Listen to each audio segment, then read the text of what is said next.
Catch it, match it, stash it in the cabinet. Listen to the chorus while let Ivan scratch it. This is real hip hop, we aiming for a classic. And if we can't approach it, screw it, we'll attack it. Catch it, match it, stash it in the cabinet. Listen to the chorus while let Ivan.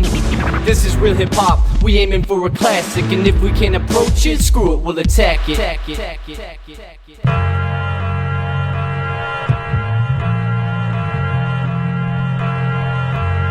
What you know about classic music?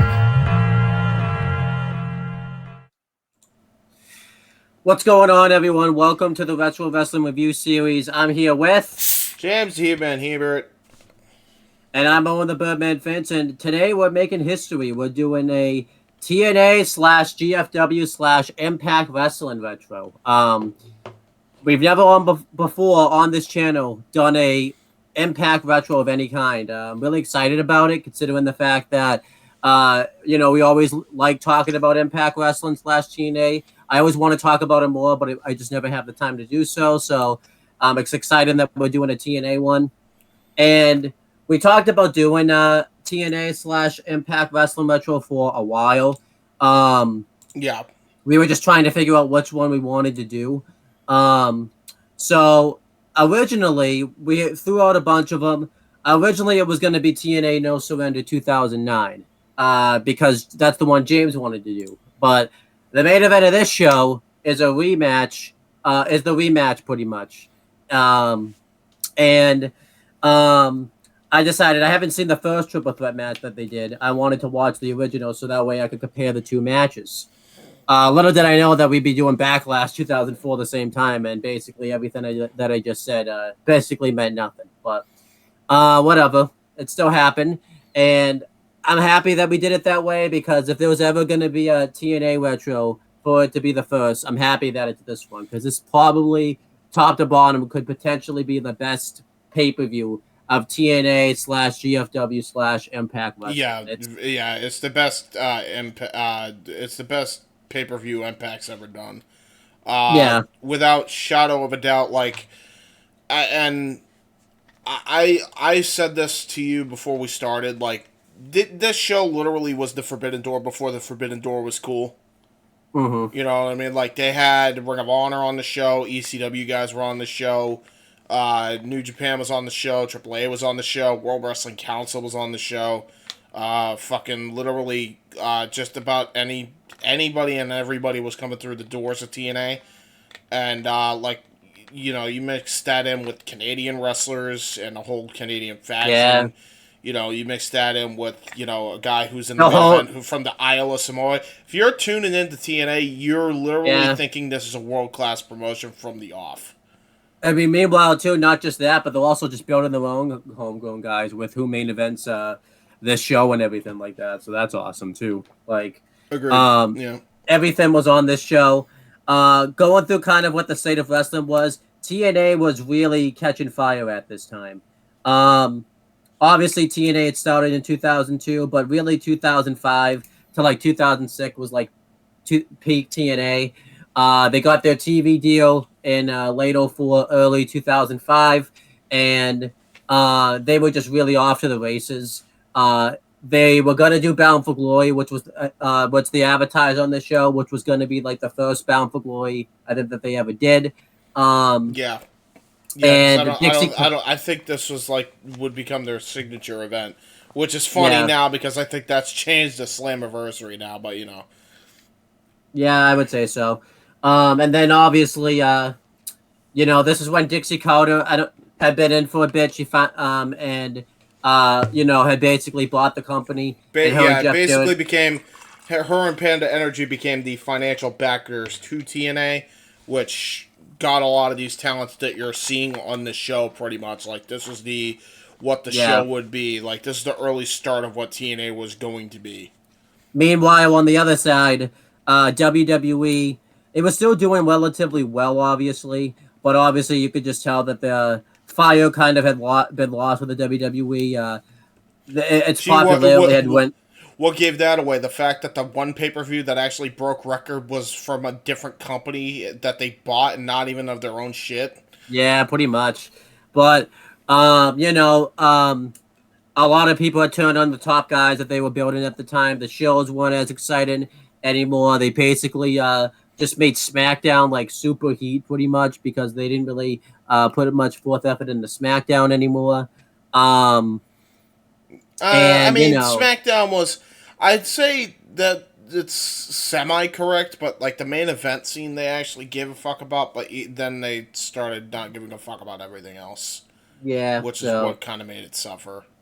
But going through this show, obviously you have ROH that's doing relatively well, but they don't have the obviously the big United States expansion that they were going to have later on. We've talked about the state of New Japan to death around this time. I don't think we need to talk about that again.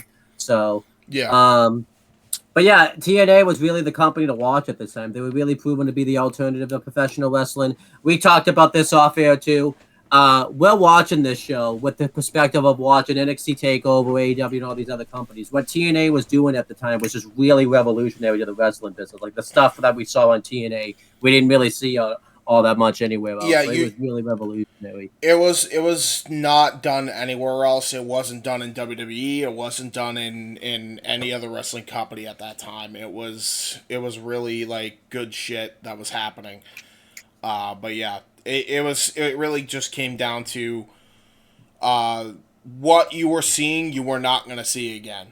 You may see a version of it, but you're never it's one of those things where the original, you're never going to see something like that again. And ironically enough, I know we'll talk about this. The early TNA, would basically spawn NXT TakeOver later on with Triple H seeing that stuff worked with TNA, and then obviously, and then AEW started doing that stuff because they basically signed all the talent that were doing all that stuff. New Japan that finally caught on to it. So TNA kind of started that, which is very interesting. Which is funny because they were the ones that fell off as well. Mm-hmm. Honest to God, this was probably their best creative year. 2005 to probably all the way up to mid 2006 was their best time because Russo wasn't running amok on creative. But yeah, let's go through the show now. That kind of says it all with the state of professional wrestling at the time. The date of the show was pretty cool. It was September 11th, 2005. It was the 4-year anniversary. I wouldn't. Let's rephrase that. I don't think we should say, the date of this show was pretty cool. Like, fucking cue the stupid meme that Mike fucking said where it's just me doing a thumbs up and saying 9/11 was fucking radical. No, it was a national tragedy. It's not a cool date. No. Well, at least it didn't take place actually on 9/11. But I'm saying it's cool because they did this show kind of as like a tribute. That is fair, yeah. To like kind of give people an escape for people so that they don't have to like think about that crap. Yeah, Dom West did say that. Not only a tribute to those people that survived 9/11 and 01, but also literally Hurricane Katrina was like 2 weeks before this, I think. Yeah, so it was like they even mentioned like it was about the survivors of Hurricane Katrina and the multitudes of damage it caused. Which, by the way, not that I'm a political guy, but you ever want to know why the political fucking game is a sham? Look no further than Hurricane Katrina, because for years people were begging and practically pleading with politicians to raise the fucking sea level of New Orleans, and they never fucking did, and that's what fucking happened, because they didn't raise the fucking sea level. Yeah, I don't want to hear anybody tell me that politics ain't a fucking sham when you look at shit like that. Give me a fucking break. But yeah, this was that's basically why this show was created, was to kind of to talk about that type of stuff. Maybe, obviously more so 9/11 originally because Hurricane Katrina, I assume, hadn't happened yet when they No, booked I the mean show they and basically were very much heavily promoting though Hurricane Katrina, talking about how they could like donate and whatnot. yeah, which was cool. Which I think was cool. That's the whole reason this show existed. They wouldn't do another one of these until 2019, and Hmm. I assume they did it because they had they actually had like a charity that they were going to do it for. Because I can't imagine you would bring back Unbreakable and not have that for a charity. This is basically a charity show, and Yeah, ironically enough, it's the best. It's the best top to bottom show that TNA's ever done. which is insane. Yeah, the city of the show took place in was Orlando, Florida. It took place at the TNA Impact Zone. Obviously the typical Impact Zone, which is now where AEW Dark aired, and now Win of Honor airs. So that's really cool. Um, you know, obviously a lot of people didn't love the Impact Zone, but this was like the best. I think the Impact Zone, the loudest I've ever heard it ever. To be Ever. fair, I did watch and much TNA like pre, 2009 and all that type of stuff. So I was only watching really Impacts obviously at the time. So I think they would do like various tapings at the time and everything like that. So the crowd would be pretty dead anyways. But still, this is like the crowd definitely came to cheer. They were there to go nuts on this show because they were into everything that happened on this show, which is great. So that was awesome. That was great. The attendance for the show was 775 people, which yes doesn't sound like a lot of people, but considering the fact that the Impact Zone's not very big, the place was pretty packed too, so it did sell out. Didn't matter. The crowd was loud all night, so they could have had 1,000 people, still the same result. I think you're gonna get a fucking loud crowd. Yeah, for sure. And then there's no buy rate numbers for the pay-per-view just because of Hurricane Katrina, because I think people were still feeling the effects of that. So there was a lot of people that probably couldn't even buy the pay-per-view even if they wanted to anyway. Yeah. So there's that. There were a couple pre-show matches that I'll kind of touch on. That we couldn't find these pre-show matches anywhere. I'll just say that they happened, but we're not going to do career retrospectives for these people just because we didn't actually watch the match. Cassidy Riley fought Joel Clark in a no contest. We will be putting that up, and we will do it. Okay. There was a reason it was a no contest, but we actually do have to do a career retrospective on Cassidy Riley since technically he shows up later in the show, but we're not going to do that right now.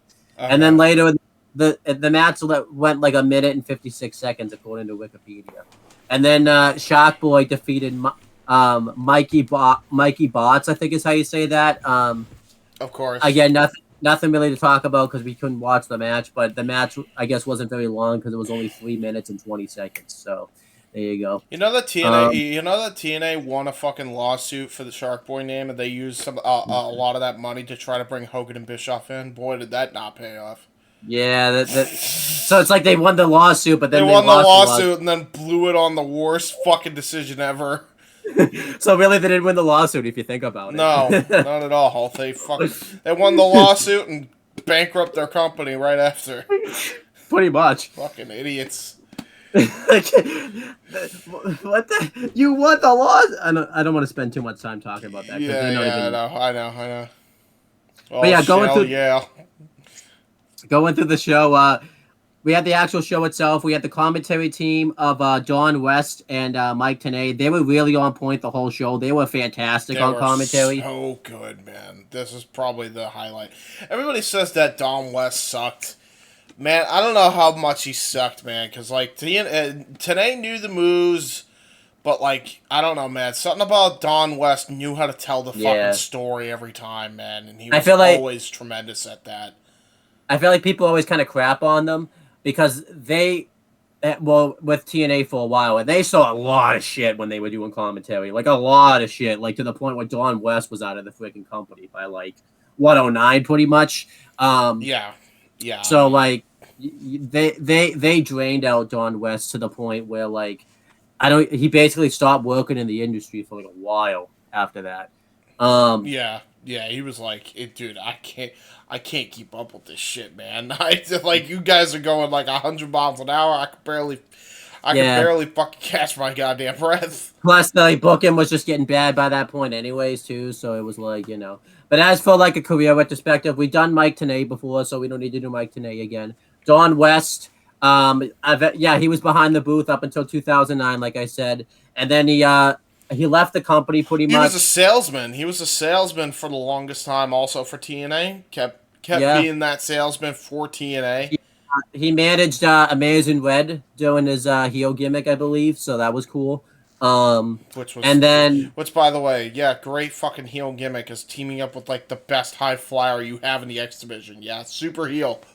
Yeah, and then eventually when he left TNA, he just kind of chilled. He did some podcasting and all that type of stuff.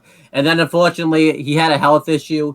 He had it for a while, obviously. I think it was cancer, some kind of cancer. I'm not sure. Yeah, I can look it up. I can look it up real quick. That's the one person I forgot to do the career with the sport. That was the broadcast booth. Yeah, because you just listen to them and they're great. I will say the audio is a bit fucky. Yeah, and I say that because there are times where the crowd is so loud and they don't fucking dim the crowd down to be synced up with the commentary, which is just really weird. Like you can barely hear what they're saying at one thing that points. sucks. I watched this on YouTube, by the way, too, and since it wasn't HD back then, like the TNA Impact logo was right next to, because it wasn't, because obviously it wasn't HD, but I have gone West. Just contact OSW and they could put that shit in 60 frames per second, upscale it, and then put it in HD. I might have to try that someday. But yeah, let's go. This is what it says about. This is what it says on Don West's Wikipedia. So on June 16th, 2021, West announced that he had been diagnosed with a lymphoma of the brain and began treatment. On December 30th, 2022, Mike Tenay confirmed that West had died from lymphoma at the age of 59. And obviously they paid tribute to him on like WWE, AEW, and Impact Wrestling. Yeah, everybody was very upset by that because he was such an awesome dude. Like, genuinely nice dude in the wrestling industry and just in general.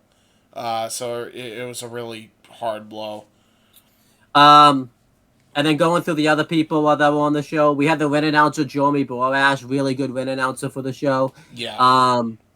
Obviously, nowadays, he was in Impact / TNA / GAW. He did various roles there. He worked behind the scenes. He was the backstage interviewer. He worked on commentary, which I thought could have been good, but then they decided to not make it good because they kept having him involved in storylines instead of just him fucking commentating, which is what everyone wanted him to do, but they never let him do it. Yeah, you mean the fucking Joey Styles, Josh Matthews, debacle? Yeah, that was just terrible. Although I will say that did give us the best fucking heel run of any broadcaster ever, because Josh Matthews actually knew how to fucking work. Yeah, and then fucking cut a great heel promo. He was very much influential to the Broken Hardys gimmick, which became like the hottest thing in wrestling in 2016. He was he probably had one of the best cinematic matches at Slammiversary 2017 when he teamed up with Joseph Park to face Scott Steiner and Josh Matthews. Which I'm sure was all produced by him. Mm-hmm. And then I believe he left Impact in 2018, which I think was a big surprise to everybody. And then eventually he became a main producer for WWE when it came to the cinematic shit. Yeah, he was very much influenced.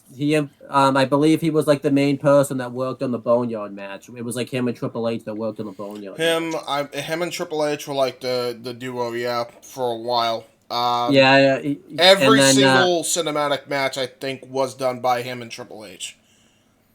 I don't want to believe that just because I don't want to believe that the Swamp Fight was done by him and Triple H. There's no way that was Don West. Not Don West. Well, it wasn't Don West. There's no way that it was Jeremy Borash.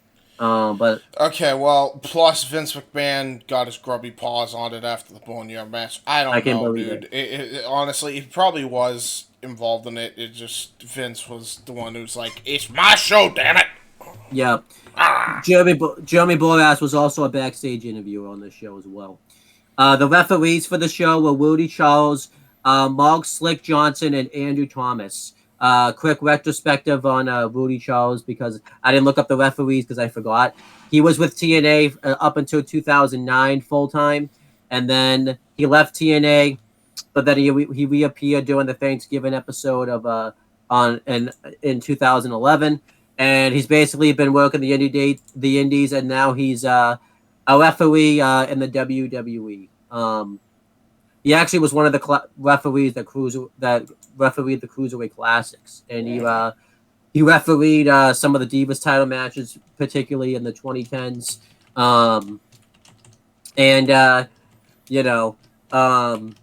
Unfortunately, it says this on the March 14th, 2016 episode of Raw. He was injured after being hit in the leg with a production crate by Triple H during a backstage brawl between him and returning Roman Reigns. He required 13 stitches and 3 structures to close the wound, which sucks. So that sucks. Yikes. I don't think obviously that wasn't done on purpose, but yeah, I don't know if he's still refereeing because they don't mention anything past the Cruiserweight Classic, but I would imagine he's still the refereeing somehow. Yeah, and then, somehow probably local indies if he's not doing main shit. And then as for Mark's Slick Johnson, he basically he was the referee for TNA up until 2010. It says actually let me rephrase that. So he was there to 2007. It says on June 13th, 2007, he left TNA to pursue other interests. But then he returned to Bound for Glory that year as a full-time referee. He refereed various significant matches. He refereed one of the match at Final Resolution 2008 between Gail Kim and Awesome Khan, where he got like powerbombed and like destroyed in the match. That was that's still an all-timer, that match. Yeah, he apparently he's been like babyface and heel, which I guess is okay. I guess I believe he was the referee that was like a heel during the Beautiful People Taylor. Yeah, he was fucking Madison Rain. Yeah. That was a thing. But it didn't last because he assumed he resumed being fair to both faces and he is shortly thereafter. So basically, they just dropped the storyline, and then he left TNA in late 2010. It's Vince Russo. I wonder why. By the way, he left TNA in late 2010. I wonder why he left TNA. Why? Yeah, exactly. And then going through other people. Hold on, I gotta get. I'm not used to having to do this on my phone because Wi-Fi has decided not to cooperate with us, so I have to do it this way. There was the other interview on the show was Shane Douglas, which I thought was cool as hell. Like, yeah, he was really good. He was a really good interviewer, actually. Yeah, I meant to look him up. So do you want to just actually? I'll let you do this because you probably know. Do you want to do the Shane? I mean, there's not much else to say about Shane. I mean, he does ECW reunion spot shows every now and again, but he was barely a fixture. I think he had a one-off. He had a one-off run in TNA for like a little bit, but that didn't really go anywhere, and then he was done. He managed the Naturals later on. It says because there's a whole like section on his Wikipedia page about it, which is pretty cool. So, yeah, that's cool. That is cool. Yeah. He did do some things in the wrestling because it talks about how he feuded with Christopher Daniels, and he eventually left TNA in 2010. Again, I wonder why. Yeah, and now he does. No shit. Yeah.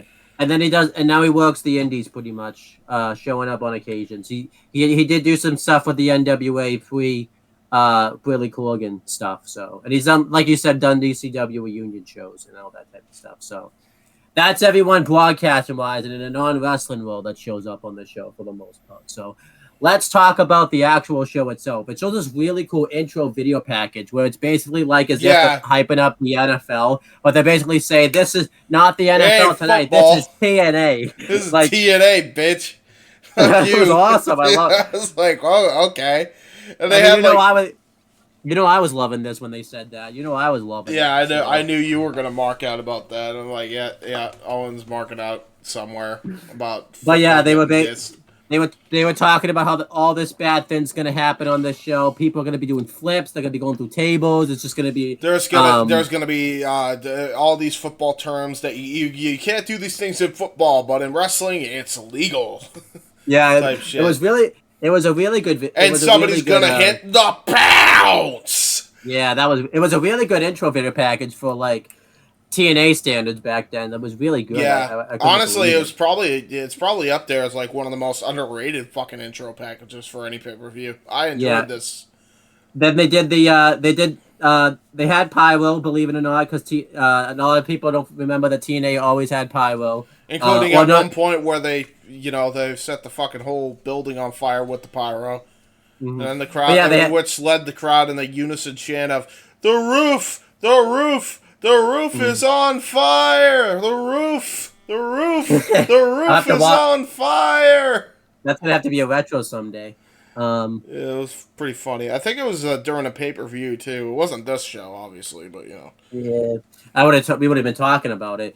Obviously, the set was the same as any TNA set. I'm not gonna critique the set too much because one, I had to fucking watch Battleground early today, and that set was way better than that fucking set.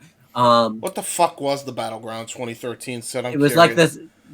Yeah, look it up. I can't even explain it. Look up TNA Battleground 2013 set. It's fucking awful. Wait, you mean WWE Battleground? What are you saying TNA Battleground for? I don't know. But we're talking about TNA right now. So yeah, we are talking about TNA right now. 2013 set. Okay, let me see here. Yeah, what maybe you'll like it, actually. What the fuck is this? I don't know if you want to look at the right thing. What the fuck is this? It's just the Raw set with fucking pillars in the front. Yeah, that's what I'm saying. Oh god, that's fucking terrible. Yeah. But anyhow, though, the set here was pretty good. It was obviously we see what AEW got. It's an iconic set. I mean, the fucking tunnels and shit, like specifically the tunnel, like the big ass long, like you walk up the tunnel, like that's iconic shit, man. And then the stage set was always great. They had like the big jumbotron in the left hand side. Yeah. I really wish they kept this set for TNA. I'm kind of glad. They had variations of it like after the fact, but yeah, I wish they kept the tunnel at least. Yeah. So then we had the first match on the show. It was the Diamonds in the Rough, which is a really good trio's name, versus 3 Live Crew. I will say, what the fuck makes Simon Diamond qualify to lead his own stable? His name is Simon Diamond, and they are called the Diamonds in the Rough. To be fair, so yeah, but the idea is that he's trying to train them to be winners. Yeah, they didn't win on this show. That guy, the motherfucker has not won a single match in his entire career. I don't remember it. Probably sometime in ECW at some point, maybe. But yeah, going through the reasoning for this match. 3 Live Crew had some infighting going on between them because BG, I'm gonna make sure I get the names right here. BG, yeah, I did get the name right. BG James and Kip James were infighting with each other, and Conan didn't trust him, and it led to a lot of infighting with 3 Live Crew. So it led to some type of tag match where Kip James turned on BG James, and eventually the 3 Live Crew ended up making up, and that's why they're all back together here. Diamonds in the Rough, Elix Skipper, and David Young were really struggling in the tag division by themselves. So eventually, Simon Diamond came in and wanted to be their coach, wanted to be the leader, teach them how to win. How does this make any sense, though? Because, it's not that David Young's a bad wrestler, but he's not great. Yeah. Not great. And yeah, he's I will say he is at least the master of the cab driver slam. Yeah, but eventually Simon Diamond would get extra aggressive with him. He would slap him in the face to get them hyped up during matches. So that's kind of why the reason their career did start turning around, because they started to win more matches when they formed the Diamonds in the Rough. And going through the match, 3 Live Crew have a really awesome entrance during the match where Conan just tells. Oh my god, it's phenomenal! This entrance, yeah. BG James does his big intro. It's basically the DX intro, except obviously they've changed it around a little bit and all that type of stuff, which is cool that he does that. And Ron the Truth Killings, he didn't say what's up though. He didn't want to know what was up back then apparently. So Yeah, I was surprised that they let Road Dogg and Conan talk, but not Ron, like, at all. They're Yeah, it just was like, weird. he's not gonna do what's up. Why not? He should Yeah. be the Scott Hall of this equation. He should be the one that says, New Orleans, what's up? What's up? I know, yeah. Right? And then I pass guess- it off to Conan. Hey, yo, I guess let me to- get in on this. Olale! Right? I guess to be fair, they probably didn't have him do it because they were just in the impact zone, so it would get repetitive. At least on the WWE, they would always be in the It's new still place. over. So, Who gives a shit? yeah, but anyhow, going through the match, BG James and David Young start the match. BG James pretty much out wrestles him throughout the beginning portions of the match. BG James and Ron Killens do a really cool double team move. It was like a double hip toss, and then they do like a double elbow drop to each other. It was really cool stuff. And then eventually, Elix Skipper gets tagged in. He hits a really cool jumping heel kick onto BG James, and they get the heat on him for a while. This is at the point after where the Diamonds and the Rough are just getting their ass kicked, and eventually Simon Diamond slaps, I believe it was Elix Skipper in the face, and this is what caused this to happen. And the heels get the advantage for like a couple minutes. Legitimately, it was only a couple minutes onto the faces. And then eventually Conan gets the hot tag, and he starts going off on everybody. And eventually he tags in BG James, and BG James hits a face buster at the same time that Ron the Truth Killens hits a suplex face buster on him for the win. And yeah, I thought this was good stuff here. I was entertained by this. I was entertained by 3 Live Crew. I liked Diamonds and the Roughs wrestling here. I gave it 3 stars. I thought Yeah, it was very good. It was a very solid opener. Did its job, and the 3 Live Crew got the crowd waking up, and it was a very good match. Yeah. It was a fine match. And notice Ron the Truth Killens, I don't think he does much in the match, though. I think that's fucking odd to me that he doesn't do much. That's like the one thing. I guess they wanted to kind of tell the story between Conan and Road Dogg being able to work together, but still, like, I don't know. It was just weird. But yeah, going through some career retrospectives, the Diamonds and the Rough would stay together for a little bit longer as a team. They would still kind of lose. And then eventually they broke up as a team. I believe one of them got released. I looked this up ahead of time, but obviously I don't exactly remember. So I'm just going to look up the Wikipedias real quick. Eventually, I'm on David Young's Wikipedia at the moment. I have to remember who I'm on. So yeah, eventually the Diamonds and the Rough split up as a tag team, and they eventually Young went on a massive losing streak after they broke up with Diamonds and the Rough, and after this losing streak, he just ended up getting released. He worked the Indies. He worked Georgia Championship Wrestling from 2004 to 2008, and then he retired from the business completely. But then he showed up last year at Slammiversary doing the Reverse Battle Royal on the pre-show, so that's cool for him. As for Elix Skipper,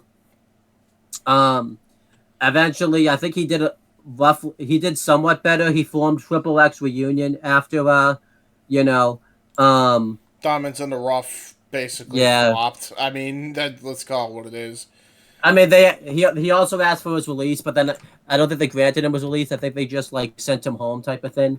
And then he left TNA with the Skipper, and then he came back and he worked he formed Triple X Reunion from 2007 to 2008, and then he was released from his contract in May of 2008. So there you go. Nowadays, he has 4 children, and he's unfortunately his 22-year-old son was killed on April 29th, 2009 by a gunman who was in his home. So that's not good. Oh, that's bullshit. Fuck him. Yeah, Hope yeah. He's in death row. But yeah, I don't know what else he's doing right now. I think he's just chilling at the moment. So, and then Simon Diamond, pretty much after Diamonds in the Rough folded, he would go on to just kind of do his own thing. He basically became a road agent backstage for TNA for years. I don't think he was there the whole time. I think he got released at one point. Then he came back, and then eventually he was released again from TNA. He would make obviously occasional appearances. And now he works for the NWA pretty much. So there you go. There you go. He's a road agent for NWA. He could be doing a lot better though than that. So yeah, because NWA is not great. yeah. And then as for the 3 Live Crew, they didn't last much longer as a stable. Eventually, Kip James and BG James got back together as a tag team, and Conan didn't trust Kip James, so he turned on the faction, completely disbanded the faction, and it led to a war between Kip James and BG James versus Conan and stuff like that. He brought in his own faction, not LAX, but a different, not LAX, but a different one. Yeah, which would then later on turn into LAX, which, by the way, started with a random fucking dude. It wasn't even Hernandez at the time, but yeah. And then he's on the show. Let's just call it what it is. Then they went, I assume we're on Kip James, right? No, we're on Conan. Oh, are we on Conan? Did we talk about how they became the Voodoo King Mafia?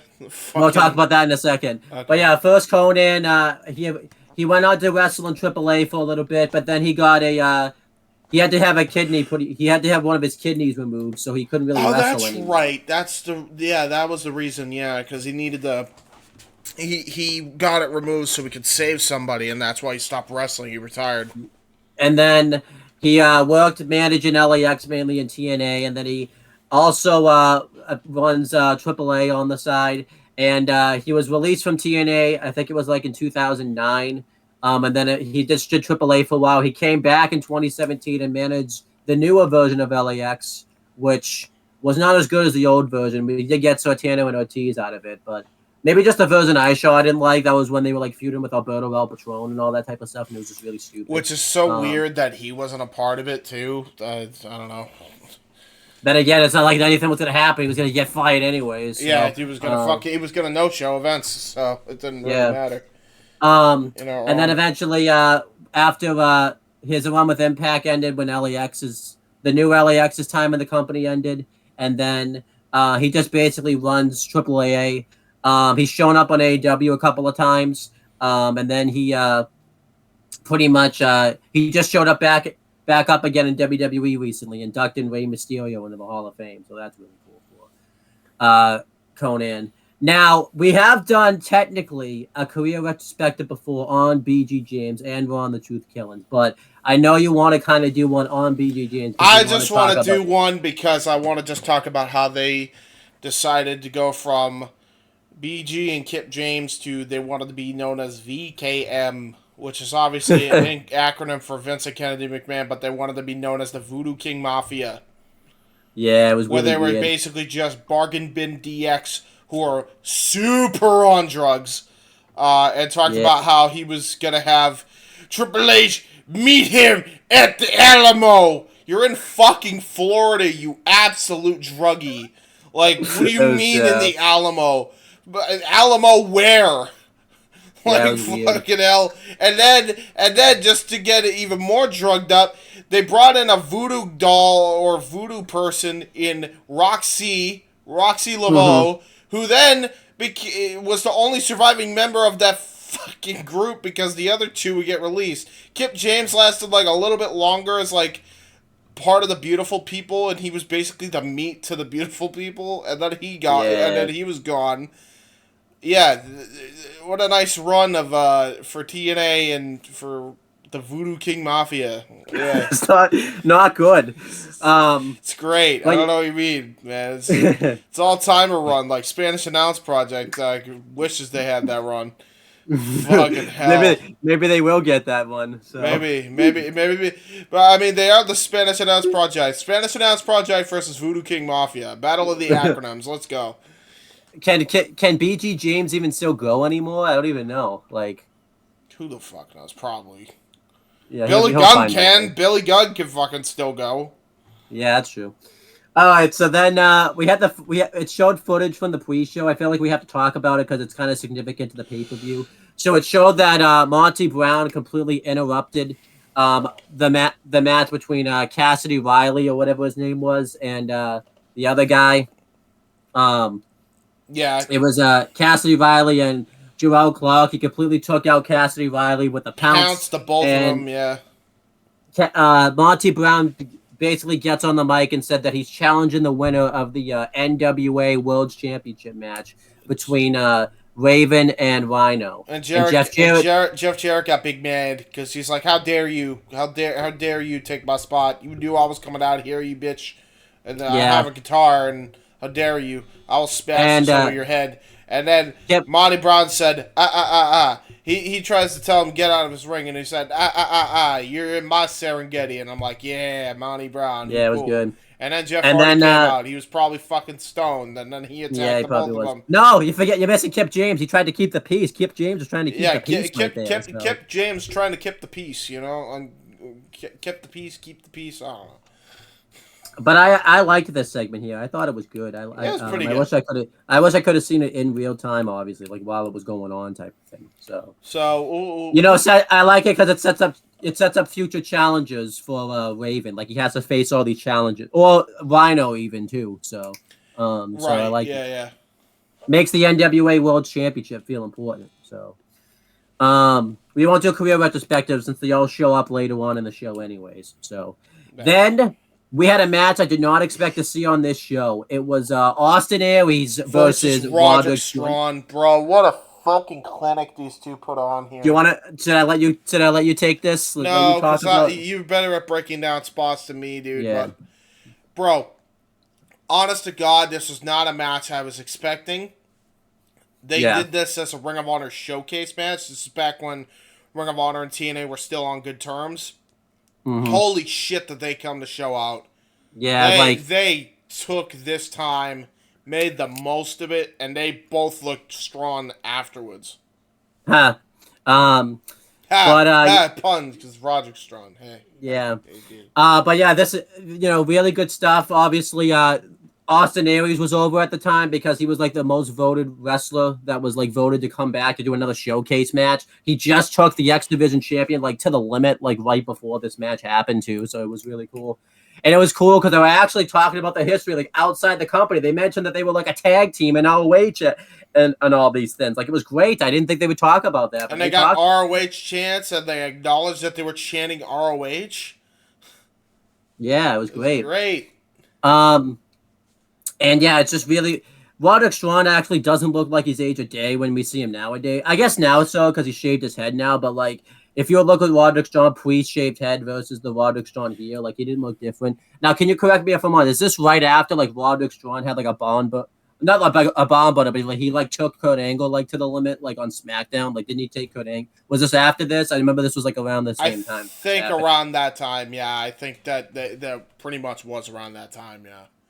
And Austin Aries. So they were both making their ways because they were both still they were fairly new to the business. They weren't very well known. Obviously, they had been in the business for years, but they hadn't been on like a big stage yet. Except maybe Roderick Strong, but like this was a chance for them to showcase themselves. And boy, did they ever showcase themselves. They clearly had Roderick Strong be the heel and Austin Aries be the babyface in the match, which you would think it'd be the opposite. But honestly, I thought it was this was before Aries would go on to have the greatest man who ever lived gimmick. Like this is like 3 years before that is a thing. Yeah, so going through the match though, the match was just really exciting. Austin Aries dominates the beginning parts of this match. He hits a really stiff kick to the back of Roderick Strong. It was just really stiff. He hits a missile drop kick while he's on the outside. Eventually, Roderick Strong takes control. At one point, Roderick Strong takes Austin Aries. He picks him up in a Death Valley driver position, and he just tosses. Not just a Death Valley driver, military press Death Valley driver into the fucking corner. Yeah, it was insane. And then this is when he wasn't known as the Messiah or the Backbreaker yet. I think he was still getting that over, but you could definitely tell that he was working on that because they called him a master of backbreakers here. I do remember they were calling him that. Yeah. But he hits a really good torture rack into a backbreaker, into a gutbuster, but Austin Aries kicks out. He hits a running psycho knee, and Austin Aries kicks out of that. Austin Aries hits some really good comeback moves. He hits a really good he heads him up on the top rope, just really innovative, and he hits a really good corkscrew like splash into the ring onto Roderick Strong, which Roderick Strong kicked out of. And You know, they both go for submission holds on each other, but they both get out of them. Eventually, Roderick Strong hits a torture rack into another backbreaker, but Austin Aries kicks out. And then eventually, Austin Aries hits a discus 5-arm, followed by a brainbuster, followed by a 450 splash, and he gets the win on Roderick Strong. This was great. I give it 4 stars. It was a great match. So good. So freaking good. They both looked great. Like, it didn't matter who won or who lost here. It just, both of them looked great. And both of them, obviously you needed to kind of give Aries the win because he's the one that was voted. But, like, they literally could have had this go either way, and I would have been all right with it. And, you know, both these guys had a chip on their shoulder because they realized this was, like, one of the biggest opportunities that they were going to get in the industry at the time. So, like, it was really great stuff. And, yeah, I give the match 4 stars. It was just a great match. What did you think of it? Awesome. What'd you give it? 4 stars. I gave it 4 1/4. That's fine. I'm not going to argue with that. Obviously, we've done a career retrospective before on Austin Aries. As for Roderick Strong, he would go on to pretty much take over the Indies, mainly in ROH. He would win several of the titles in ROH, and then eventually he signed with the WWE in 2016. Ironically enough, the first thing Roderick Strong does in WWE is teaming up with Austin Aries in the Dusty Rhodes Tag Team Classic, which is how ironic is that they were both they teamed, and then they weren't a team because Aries got injured, and then they transitioned him into commentary, and then he got pissed, rightfully so. And then, I still say to this day. Yeah, then Roderick Strong, you know, he did relatively well as a babyface. I thought he did fairly pretty good in NXT as a babyface, and then I think his career really turned around when he joined up with the Undisputed Era. Oh yeah, and yeah, he had probably the best run of his career. Won the NXT tag titles technically twice because one of them he was technically already the champion, I guess, because it's weird. If you think about it, he won and lost the NXT tag team title match at NXT Takeover. He was a winner and a loser. Yeah, but he was neutral. He was Sweden. Yeah, and then Messiah Sweden. Roderick Strong will go on to just have clinics in NXT. He won the North American Championship once, and he had a really good one with the North American title. And then eventually his career fizzled out a little bit. He still did good, but not as well. And then eventually when Undisputed Era ended, he formed a Diamond Mine, which changed because Vince started changing NXT at that time. It was meant to be like a big MMA, which it still kind of is, but obviously that's changed because Vince kept releasing everybody that like would join the faction. And then eventually, once they finally got the faction figured out, he was pretty much just done with WWE by that point. And he pretty much, he was out of contract in November. No one knew he was out of contract, and he just recently debuted now in AEW, and just had his first win like last week. So it's like, yeah. That was really good. It was a really good freaking. I still think he kind of joined. I still think he kind of joined a little too late, just because it would have been nice if like all of UE could have been there. But that's not on him. That's Bobby Fish being an idiot. So yeah, and also that his contract wasn't up yet either. So, yeah, so it is what it is. Because I think he signed his contract like right before like, you know, Adam Cole and Kyle O'Reilly left and all that type of stuff. Right. Before NXT went to shit, pretty much, I think is when he signed his new contract. So. Right. Exactly. But yeah, and then like again, we've already done one for Austin Aries. So next, Monty Brown gets interviewed, and he talks about how he's just here to kick people's ass tonight, and he's going to hit people with the pounce. And Kip James comes up and wants to make sure that Monty Brown is good because they both need to get on the same page and work together to take out Lance Hoyt and Apollo. And Monty Brown says that you're going to do your thing and I'm going to do my thing. And they just kind of walk off. They really aren't getting along type of thing. I actually like this segment. I didn't even realize until the match happens that I guess Monty Brown and Kip James were the heels. I didn't even realize that until the match happened. Yeah, but it was really weird because they were super over here. Yeah, I really like this though. I like it when heels don't always get along just because the heels always. Because that's something that Vince always books for like the longest time. Like heels have to get along just because the heels, or the opposite, faces have to get along because of faces. I like that that's not here. They're actually, it makes them feel like human beings here. What did you think of this? Yeah, I agree. It felt like human beings actually having legitimate gripe with each other. Because Kip James trying to keep the peace, as we said, and it didn't work. And then you have, Monty Brown is like pissed off with Jarrett because he made him join Blended Jarrett, and he's pissed. I wanted to be the champion, you bitch. And then it shows an ad for TNA Bound for Glory 2005. Really good ad right here. Just really good voiceover. You actually saw the guy doing the voiceover like on screen, which never. Yeah, everybody was always said it was like just Mike today. Like I think he did some voices that were like deep pitched, but like you saw the guy who does the voiceovers, and it was really cool. Yeah, I didn't look up who he was because I forgot to, but I thought the guy that did the voiceover here was really cool. He did the voiceovers for like a while, I think. For very like long time for TNA, yeah. I think up until like 2012 or something. Cause I wonder why. And then we're gonna say that a lot, by the way. Up until 2010, up until 2012. I wonder why. Next match was a tag match. It was according to what Google Docs corrected it as, Kim James and Monty Brown. He's Kim James. Kim James is here. Yeah. But yeah, no, Kip James and Monty Brown versus Lance Hoyt and Apollo with Sonny Sayaki ringside. Bro, before we even get to this match, can we talk about Sonny Sayaki? Talk about missed opportunity with this guy. So I hadn't really heard much about this guy. He should have been more than he was. Like, think of what Ricky Starks is now, right? Okay. Think of Ricky Starks now, but like even better, right? Oh my gosh! Like he was fucking awesome, and nothing. They wanted him to be the next Rock, so they made him do the Rock bullshit, and he's like, "I just want to be Sonny Sayaki. Can I be Sonny Sayaki, please?" It's very apropos to what's going on with Ricky now. Everybody's like, "Can you be the next Rock?" And he's like, "I want to be the first Ricky Starks, please. Thank you." Yeah, which is what he's always said. Yeah, but going through the reasoning for this match, going into the match, Monty Brown and Kip James beat the crap out of Sonny Sayaki. They like destroyed his throat and all that type of stuff. So basically, Lance Hoyt and Apollo were friends with Sonny Sayaki. I think they were all like a faction somehow. Yeah, I think Apollo was coming out of CMLL. Yeah, so they wanted CMLL and World Wrestling Council, I think. Yeah, if he wasn't CMLL. So they were out for blood here, pretty much. And yeah.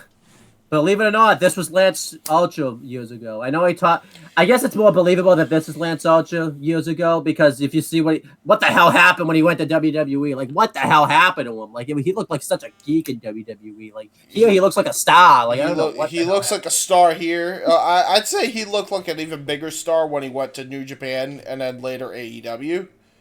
I would agree with that, but I'm just saying like Here he looks more like a star than he did when he went to WWE years later. It's really hard to believe that that's the same guy. Because they really liked Vance Archer and they really wanted him to be a psychopath, just like every other fucking big man in the 2010 era. Sorry. Yeah, but so Lance Hoyt and Apollo were sticking up for Sonny Sayaki here. They send Sonny Sayaki to the back because he's too injured to be out there, which I thought was a good touch right there. And Monty Brown and Kip James were mocking Sayaki, just like holding their necks and just pretending like their necks hurt. It was really funny. That's when I realized that Monty Brown was meant to be a heel when he was doing that type of stuff. It's like it was so over with the crowd too. It's like they're making fun of the cripple. Yeah, so funny. Going through the match. Lance Hoyt. I almost said Vance Archer. I almost called him a completely wrong name, but Lance Hoyt. Lance Vance Hoyt Archer. Yeah, but Lance Hoyt and Monty Lancey Brown. Fancy. Lancey is fancy, and he's doing the Hoyt of the Archers. I don't know. And everyone will die. Everyone will die. and everyone will die, and also rock out. Yeah, but Guitar Hero style. That'd be awesome. But Lance Hoyt and Monty Brown start off the match. Lance Hoyt dominates Monty Brown throughout the beginning part of this matchup. He completely overpowers him. And Kip James is like getting mad at him. He's like, "What are you doing? Get your head in the game." And this is where you kind of notice. I think a lot of people probably noticed this at the time. like, wow, Kip James is actually like a big dude. Like, I don't think a lot of people probably He's realize huge. that. So, yeah, like, He's standing next to Monty Brown, and he's fucking massive. yeah. Um, and yeah, eventually, Monty Brown starts to take over the match a little bit, but it doesn't last very long. Kip James tags himself in, and Monty Brown's not happy that they did this, so this leads to some dissension in the team, which kind of causes the baby faces to take back over the match again. Eventually, the heels take over. Kip James hits a knee to the back, which allows Monty Brown to hit a an elevated spine buster onto him, which was really cool. It was like an elevated, like sit out spine buster, which was awesome. Yeah, I And mean, Monty was so underrated when it came to his in-ring acumen, man. Like, I wish we got more time with him in ring. yeah, Monty Brown and I almost said Jeff Jarrett, but Kip James dominate Lance Hoyt for a while, which is weird. You think that Lance Hoyt took the heat in this match? I would have thought it would have been the other guy, but no, Yeah, that was right. not the case. But yeah, they just dominate him. They're actually starting to get along a little bit as a team just because they want to beat the crap out of Lance Hoyt so bad. And then eventually Apollo gets the hot tag, and he just starts going off on everybody. The hot tag doesn't last all that long. Monty Brown hits a wicked clothesline onto him. Kip James hits a famouser onto Apollo. And it's not enough to get the win because Lance Hoyt breaks up the pinfall and he takes out Kip James with a dive. Eventually, though, Kip James throws Lance Hoyt into the post. And there's a bit of miscommunication between Monty Brown and Kip James, but which nearly cost him the match. Apollo goes for like a roll-up, but it's not enough to put him away. And eventually, Monty Brown hits the pounce on Apollo, and he gets the victory here. I thought this match was pretty good. I liked the tag team psychology with it. I liked, obviously that there was the infighting with Monty Brown and Kip James. But I liked that, they didn't go the typical route where it, like, cost them the match. I actually kind of liked that they were just good enough to kind of overcome it. They were good enough to get the W on their own. Monty looked like a fucking beast here. Like, just accomplished a lot of good shit here. 3.5, like, did a very good job here. Kept the crowd lively and everything. Let's go through some career retrospective. Did you and Nikos do a career retrospective on Monty Brown at WrestleMania 23? Because he does show up on that show. If not, I can just do it real quick. I believe we did. Yes, I did. I believe we did. Okay, so then Kip James, we've done a career retrospective on before. We've technically done one on Lance Hoyt before. Just go watch WrestleMania 26 retro. As for Apollo, I believe he was one of the originators, if I'm not correct, of LAX. When I was looking that up, yes, and then I think something happened with him. He ended up getting released randomly. And they replaced him with Homicide, pretty much. Yeah, because he started no, it wasn't Homicide. I think Hernandez took his place because it says. Yeah, I don't know. It was a weird. It was a weird time in the original LAX because I think Homicide was originally in the group, and then I think it was Apollo and some other fucking white trash looking dude who tried to be Mexican. I don't even remember his name. Pretty much he no-showed New Year's TNA Final Resolution 2006. And after that, he was pretty much removed from television. And then, he got released from the promotion.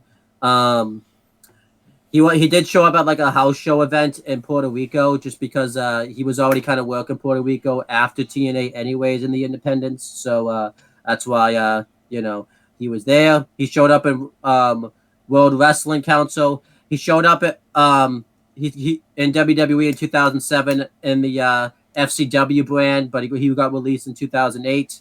And then now he works various wrestling promotions. The most notable thing that he did was a wrestling promotion in 2015, so he hasn't done too much recently. He's gonna get back on the saddle. What's he doing?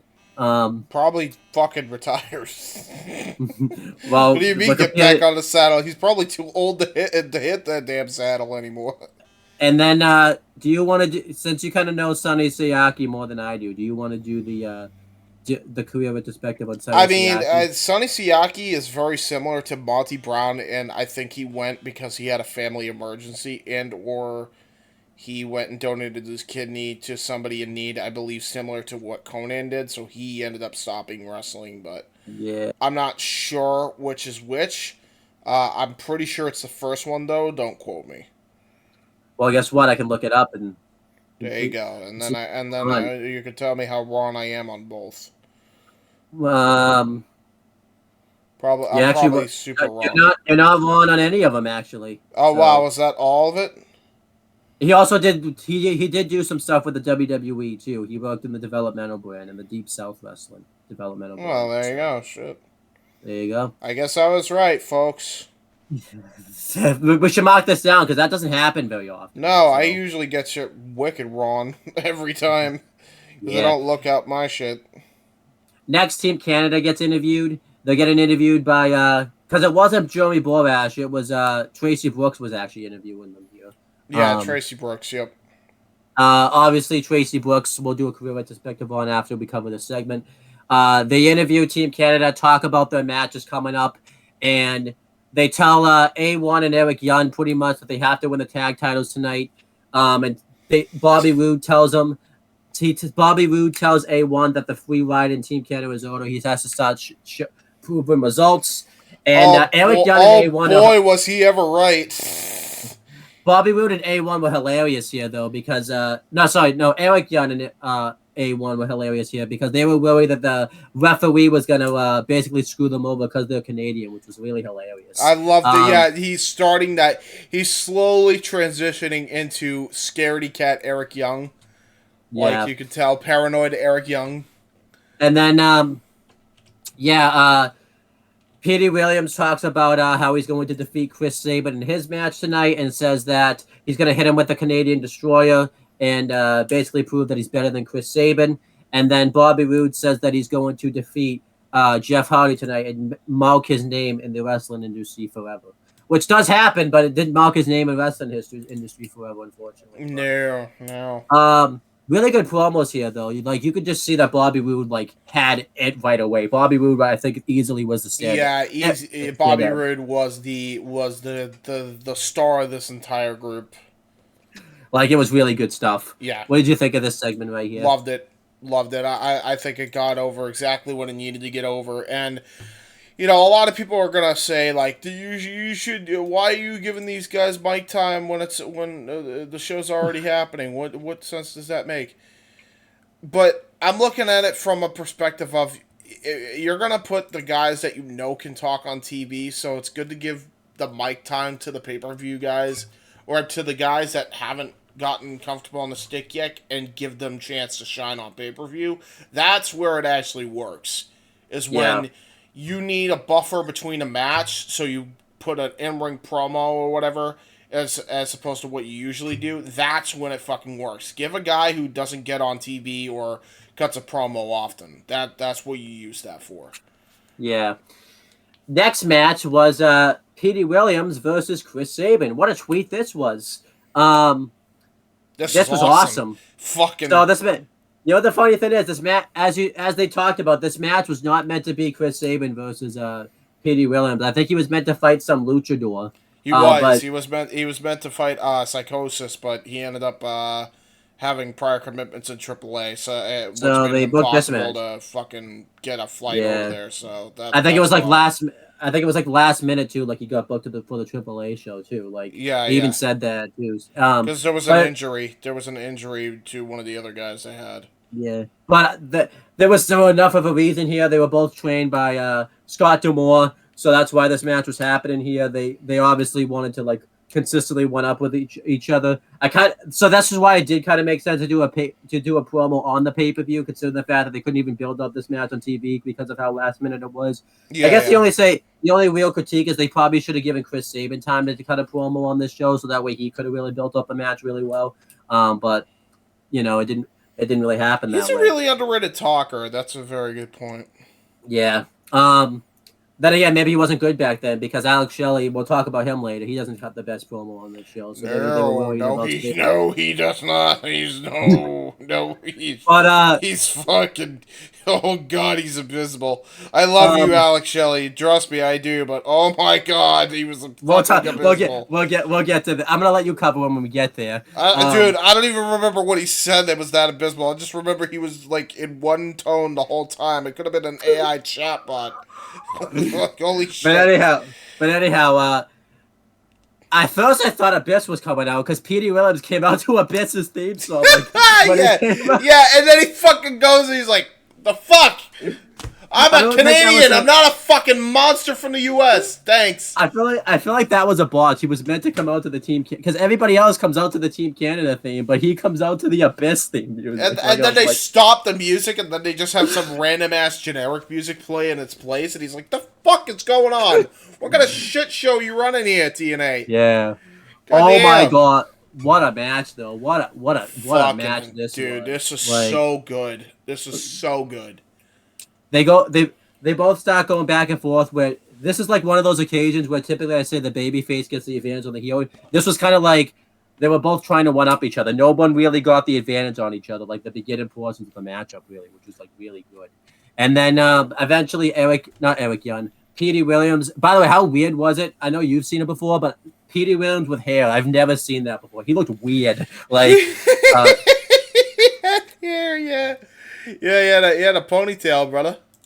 Yeah, but yeah, he starts dominating the match. He hits a really good step suplex onto the floor onto Chris Sabin, and he just dominates Chris Sabin throughout the beginning portion of this matchup. He teases like he's gonna go for the Canadian Destroyer several times, but Chris Sabin continuously counters it. Sabin hits a really good super kick onto Petey Williams, but Petey Williams kicks out of it. There's the spot in the match where Petey Williams goes for some type of like springboard back elbow or something onto Chris Sabin. And Chris Sabin catches him in the back of his neck with a drop kick. Like, that was devastating. It was awesome. So good. So good. Petey Williams locks the sharpshooter in, but Chris Sabin is able to get to the ropes in time. I believe Chris Sabin goes for the cradle shock, and Petey Williams counters it into a DDT. That was a great counter right there. Yeah, they were really like one-upping each other here counter-wise. It was just counter after counter after counter. I like the commentary here, but this is a really good line that Don Callis says, where they were just letting them hit moves on each other just because they were trying to one-up each other for like the next counter type of thing. I thought that was a great call by Don Callis right there. That was so good. Yeah, Don Callis, everybody fucking... You cannot shit on Don. Like, I always thought he got so unfairly shit on. Like, nobody would have ever fucking done that the way he was able to put that shit together and make it work in the match. Like, he was vital to the TNA commentary booth. Yeah, he really was.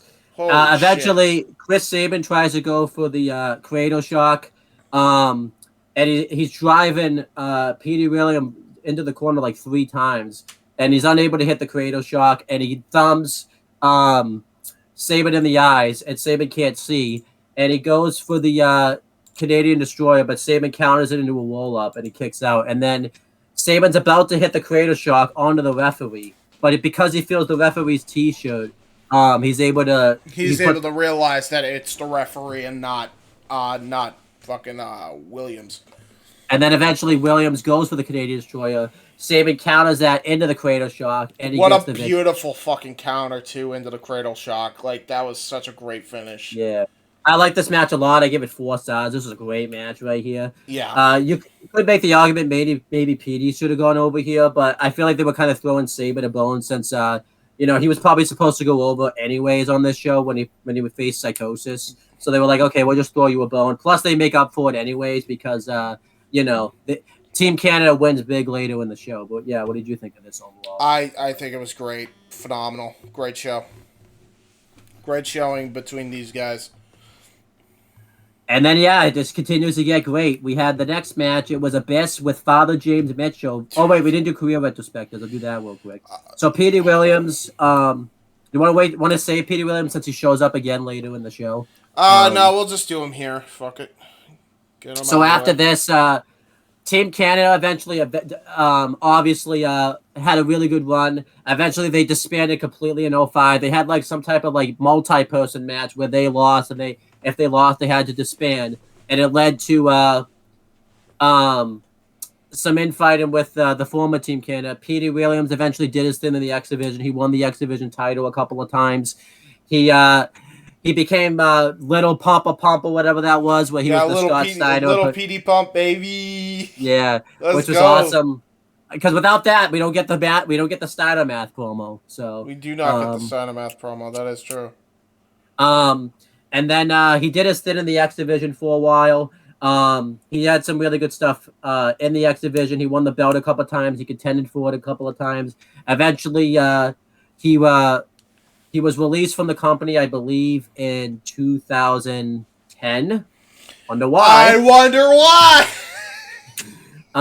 So he did his stint in the Indies for a little bit, and then he came back in 2013, and he didn't really have a run, but he was a part of that X Division when they were doing that thing. Then he left again. I wonder why. And then he came back because he was a part of GFW already.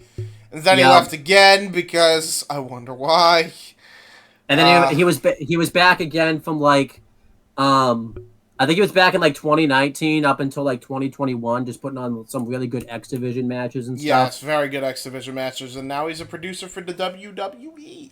Yeah, and he got laid out by Lashley in December with a spear by accident. So there you go. Did he really? Wait, did he really? Yeah, because they were doing like a brawl, and was it like for shoot accident or like work accident? Well, it was like work accident. But that's like I was about to say like how do you fucking spear someone on accident? I was like that threw me off. But Petey Williams has had a really good wrestling career. Actually, I think things considered, he was like really cool. He invented the most over move ever in the professional wrestling. Pretty much, yeah. I mean, it's because of him that we have the Canadian Destroyer at every match. Pretty much, every high flyer match is a Canadian Destroyer. You bet your ass. You bet your sweet pippy they hit the Canadian Destroyer. You know he hates that, by the way, I think, too. He hates the fact that, like, his move now is just a transition move type of thing. So. Dude, like, yeah, but it's like, just be flattered and be done with it. It's not that serious, dude. Yeah. It's wrestling.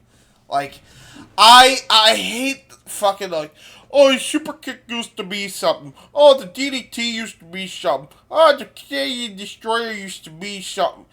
Just, dude, fucking stop. You're not helping the industry when you're doing shit like that. Like, I get it. I understand. It could be a bit of an issue. Sure. Bring it up in private, and please stop fucking running your mouth about it in public.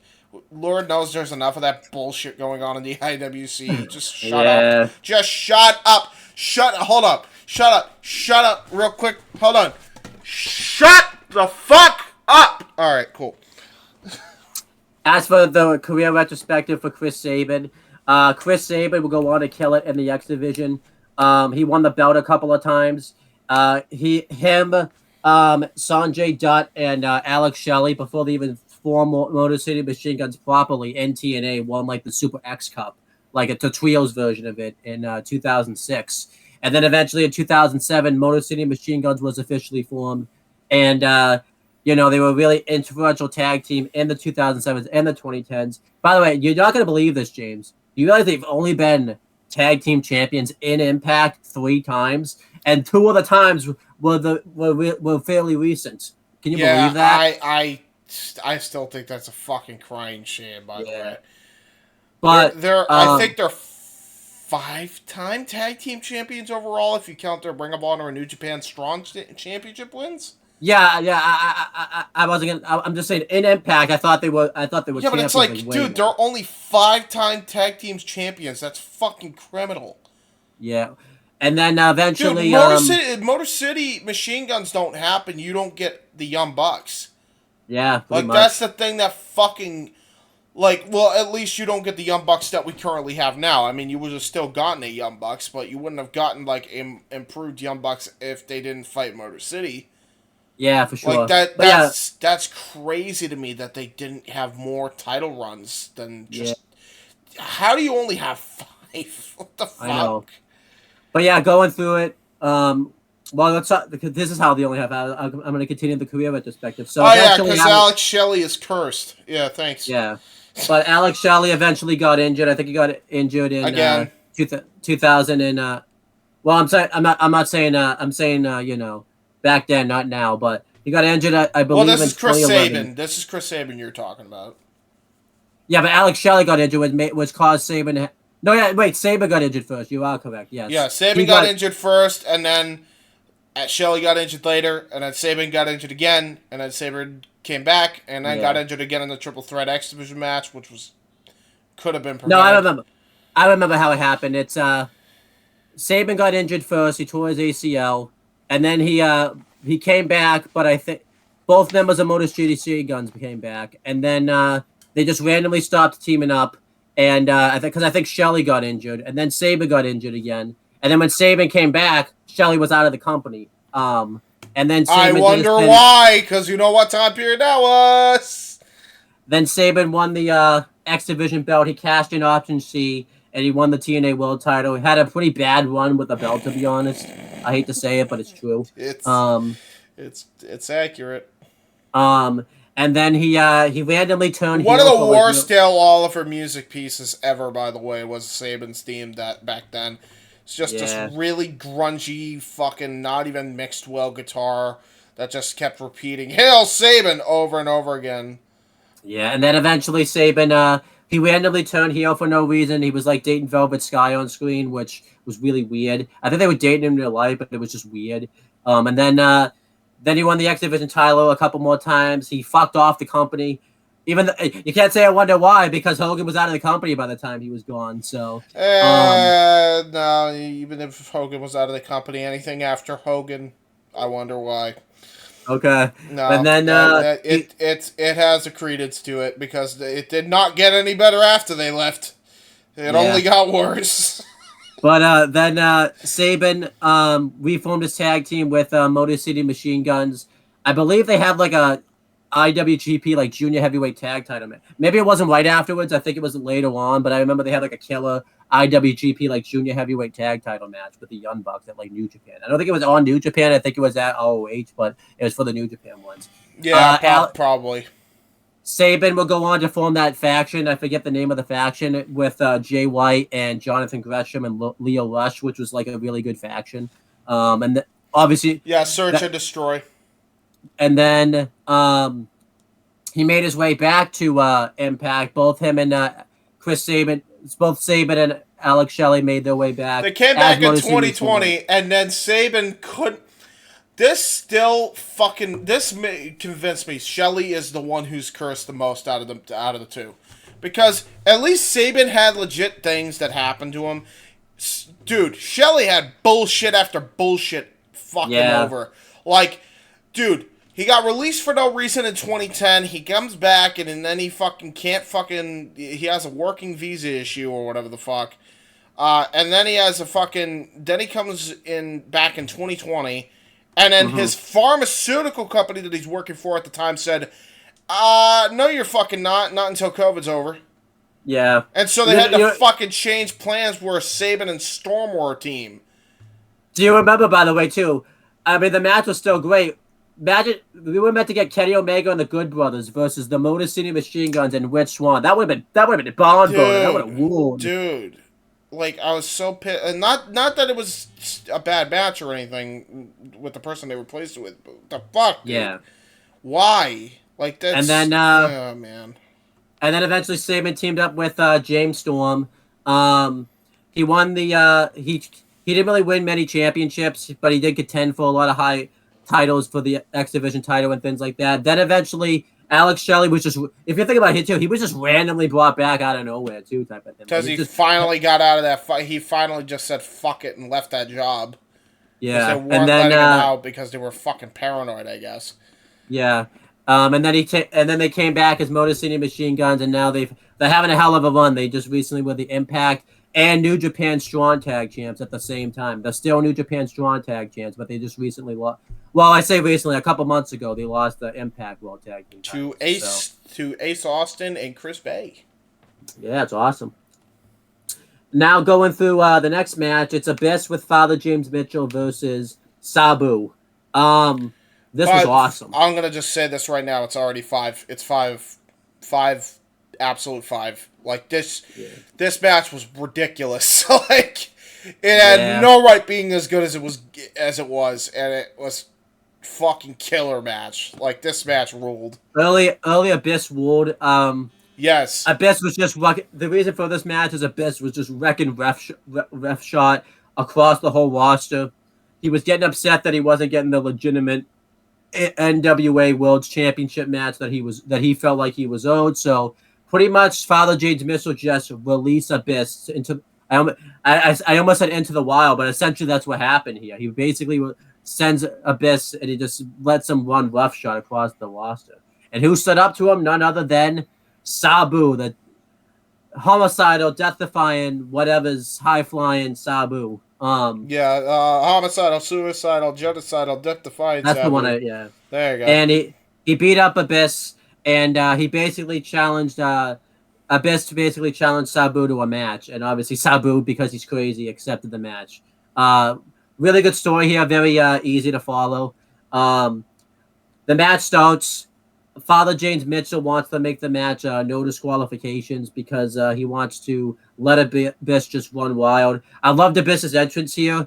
I like that they had him like shackled. I thought that really told a good story, like how he was in chains and all that type of stuff. I really liked that for Abyss. Sabu comes out and he starts laying in rights and left hands onto Abyss, but because he's a monster, it doesn't have any effect on him. Abyss just takes him down immediately with a clothesline. I'm like a bastard, I feel like a monster. Sorry. And Abyss just destroys Sabu like for the beginning portion of this matchup. Irish whips him hard into the corner. Like he goes into this corner like hard. Very hard. Brutal. Eventually, Sabu has to, rethink his strategy. He grabs a chair, he throws it at Abyss, and he wears out Abyss with this chair. He clotheslines himself and Abyss outside the ring. He sets up a table on the outside, and I know that this table was very stationary because he was struggled very heavily. One of the legs broke off, and so like he just set it up there anyway, and he was gonna try to put Abyss through it, but Abyss fucking just wrecked his shit. Yeah, and Abyss just grabs another table and just sets it right up to the broken one, pretty much. Yeah, and they get into a fight. Eventually, Abyss throws Sabu back into the ring, and Sabu hits a really good suicide dive to the outside, right on Abyss, like right next to the table. Like he doesn't go through the table, but it's brilliant right suicide dive. Like Sabu was not botching here at all. Yeah, he came to work, and Abyss. Sabu puts Abyss back into the ring. He hits a springboard leg drop into the ring, but Abyss kicks out of it. I think he hit it with a chair also too. Arabian facebuster variation of it. Yeah. And then eventually they continued to fight. Abyss starts wearing out Sabu with a steel chair, just completely destroying him. At one point, he ties him up on the ropes with the steel chair, trying to brutalize him with this thing, and then he's setting up the chair because he's going to go for the double jump, and I assume he's going for a leg lariat. But before he could do that, he bounces off the ropes. Sabu knocks the chair away, and while this motherfucker's tied up in the goddamn ropes, belly to bellies him through the two tables on the outside of the ring, which got a huge fucking pop.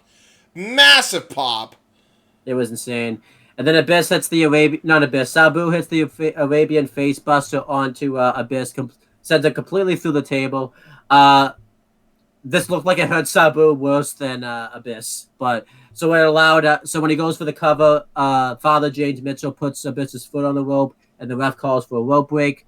Eventually, Abyss pulls out thumbtacks. Earlier before the match, the fans were chanting, "We want thumbtacks!" So they got what they wanted, and Sabu continues to attack Abyss, though. He hits a really good super kick onto him. And then he goes for a springboard DDT into the thumbtacks off of a chair. But Abyss counters it into the black hole slam, into the thumbtacks. What a fucking awesome counter this was. This was so clean. So goddamn clean for the W. 1, 2, 3. if this put Abyss on the fucking map, this match. Yeah, this was fantastic. Without Sabu, you don't get the Monster Abyss. Like, this match put him on the fucking map, dude. Yeah, like, I like this a lot. It was outstanding. This was outstanding. Yeah. If hardcore wrestling ain't your theme, whatever. But, man, like, a good wrestling match is a good wrestling match to me. This was 5 all day. Yeah, I don't even care. They had a fucking rope break. I just chalk it up to the TNA actually. Like, TNA actually took that shit seriously back then, so I didn't give a shit. Yeah, they did. Whatever. So yeah, before we do the career retrospectives, we have to go back because we forgot to cover something that happens after the Petey Williams Chris Sabin match because we got so busy talking about the career retrospectives. Yes. And that's right after the match. Matt Bentley jumps the barricade. Oh yeah, he did. And then he challenges them to Ultimate X. I guess he innovated Ultimate X. Is that what they said? I think he won like the first Ultimate X match, yeah, so that's why he like innovated. That's fucking crazy, yeah. Wow, yeah. They really were trying to make him the next Shawn Michaels, huh? They make a reference that he was possibly gonna go to WWE, I think, because he mentions I could have gone up north, but TNA is my home, and that's where he mentions the Ultimate X. And yeah, after he does a heel beatdown on the two guys that just had a fucking crazy ass great match. I don't think he was really a heel though. I think he was like a neutral character type of thing. So I am Shawn Michaels clone. Can you tell I'm Shawn Michaels clone? I'm anti-hero. Yeah. I'm babyface and heel. What? So I actually can you do a quick career retrospective on Matt Bentley because I forgot to look him up because I forgot he showed up on the show. Is he actually Shawn Michaels? He's not Shawn Michaels. Okay, so I don't care. Move on. I'm gonna look him up anyways, just to be a nice guy. So. Okay. Fucking. I gotta put while you do that, I gotta put my phone on the charger because he's dead. Apparently, there's another Matt Bentley in the world because I just went to. Oh no, this is the same guy. Never mind. So just do the career retrospective. Yeah, as for the career retrospective of Matt Bentley, I just want to make sure that I have this right. He stayed with TNA to 2007. He did various roles in TNA. Eventually, he left TNA in 07 when his contract wasn't renewed. And he semi-retired. He worked various squash matches. I can't do another freaking minute of this. In WWE. And this is the guy, by the way. He did make a one-night return during the tapings where he was in the he was in a triple threat match in 2011. And he showed up during the TNA One Night Only Extravaganza pay-per-view. And then he was actually one of the people that was signed to GFW when GFW started. Was he really? Which is weird. Guess who he wrestles, by the way, in that he wrestles a triple threat match with Kevin Matthews and Mark Sterling. How crazy is that? Mark Sterling, huh? Yeah. Was he a lawyer then too, or no? I don't know. I didn't look it up. But yeah, it's a good career retrospective for Matt Bentley. But yeah, I thought the return of Matt Bentley ruled though. So now let's do the career retrospectives. You've done you guys did Sabu at WrestleMania 23, correct? Wait, say that one more time. Did you do Sabu at WrestleMania 23? Yes, we did. So Abyss, basically, you could just kind of take what we say about Kane and just apply it to Abyss. Somebody who should have been more of a monster. But they kept screwing up. And they fucked him up. And they fucked up his development to be more humanized up as well. For some character progression. They just fucked him over really bad. It's very similar to Kane. Like, they turned him... Like, he got a hot girl in Taylor Wilde as well, and then they did nothing with that, and then he just became a freaking Mick Foley bark, and then Mick Foley turned on him, which admittedly led to a really awesome match at Bound for Glory. I remember... So I was reading about this. I'm going to see if you remember watching this. They did they basically did the Katie Vick storyline with Abyss, where, like, his mom, like, murdered James Mitchell, like... murdered somebody or something. And yes, but it was actually done better. Yeah, I do remember this. It's probably one of those things you have to like see because I was just reading it and it just sounds like shit. So, It sounds like shit, but when you actually have to see how they did it in execution, it's actually not bad at all. Like, it's actually really good. And then, yeah, what else did they do with Abyss? So yeah, he became Joseph. He became Abyssamania. Yeah. That was a and then thing. it, And then he talked about how they are coming, and it was just Hogan and Bischoff and trying to reform the New World Order, Immortal brother, and that was they. And then he was made to look so bad that he had to reinvent himself with the Joseph Park gimmick. Which I would admit it did work for a little bit. And then they fucking went back to Abyss after Hogan fucking left. I wonder why. Yeah, pretty much. And then he ended up having a career resurgence with Decay. And then would continue as Abyss until his final TNA match, and then he became not necessarily. That's the thing that they for some strange reason they occasionally brought back Joseph Park, even though there was no reason to bring it back. Randomly just bringing back Joseph Park, just because.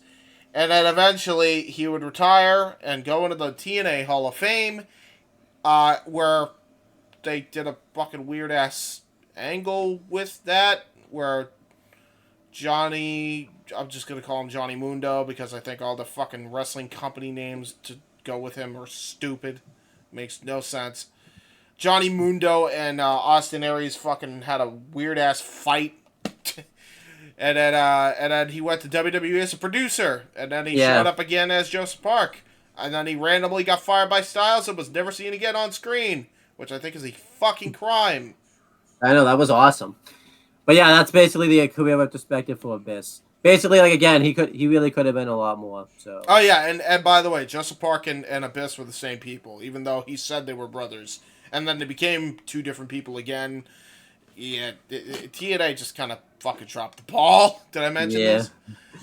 Remember they did like this weird thing at like Slammiversary or like whatever, where like they were like somehow both in the same room at the same time type of thing because they had someone else like wear the Abyss. Yeah, they did have someone wear the Abyss gimmick. Yeah, and then they were like, "Oh my God, there's actually another Abyss." No, you idiot! It's probably just Matt Morgan dressing up as Abyss or some stupid shit. Probably Crimson. Crimson probably never done a black hole slam in his life. He probably doesn't know what a shock treatment backbreaker is. What do you mean? Yeah. Now we're at the moment here. Oh, Father James Mitchell, we got to do a career retrospective for. So pretty much after his partnership with Abyss ended, his time in TNA pretty much ended. He went on. He was one of the main producers of ECW One Night Stand, but was never brought back. He was offered to come back, but he chose not to come back. I don't blame him. He did something else backstage for WWE like after his TNA one. It was like super brief. I want to look it up because I want to make sure I don't forget it. Obviously, I'll keep talking. Oh, though. He did an AEW thing where he did the wedding of Miro and he did the wedding of Penelope Ford and Kip Sabian where Miro was the best man. I'm the best. I'm the best man. I remember what he did. So in 2009, he was brought in for FCW. He was going to do a tryout as a manager, but they weren't looking for managers at the time because tryouts had already happened in January 2009, and he missed the tryout date. So there you go. He would be brought back to Impact on occasion, mainly anytime he wants to do a storyline like with Rosemary or the TK or whatever. And now he's in the NWA managing. I think what's his name now? Judas. And what's the Judas? I forget the name of that. Is that Judas Messias, just with a different name?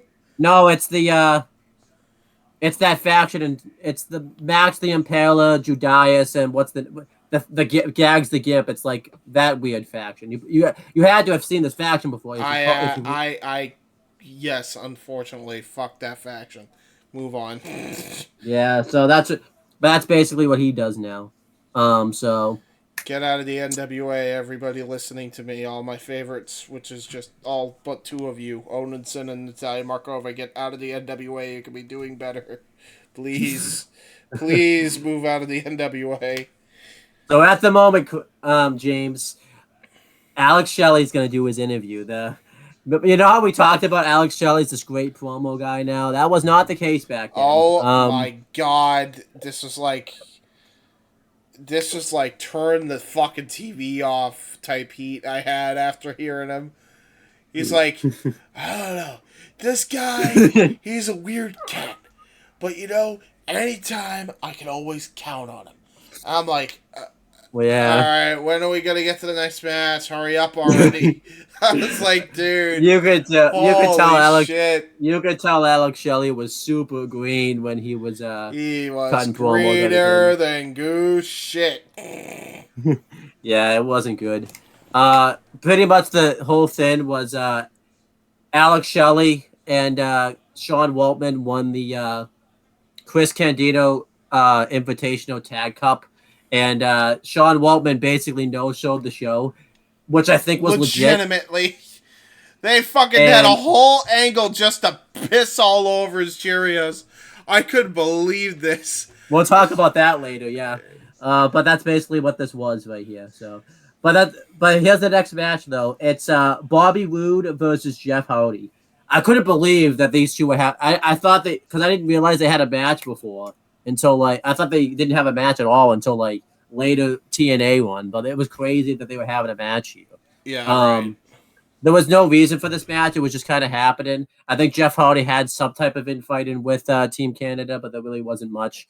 And yeah, Bobby Roode just looks like a star here. He looks awesome here. Jeff Hardy comes out and he has his early TNA theme song. Probably his best theme song, honestly, in TNA. There's not a lot of good theme songs in TNA that Jeff Hardy has, but this is disagree. I disagree. I think all of his theme songs in TNA were fucking ass. No, except for one, and even that was it's only because of the beginning fucking segment, because it wasn't Dale Oliver's shitty guitar and fucking. I do like that one. It's Another Me. I do because he was actually in tune for that, and not drugged out of his fucking mind. What I do like about that song though is Jeff Hardy in that song "Another Me" talks about how he needs to take a freaking nap. What are you doing, man? Why are you sitting about taking a nap? Just go take a nap, dude. Because he's fucking John Drugs.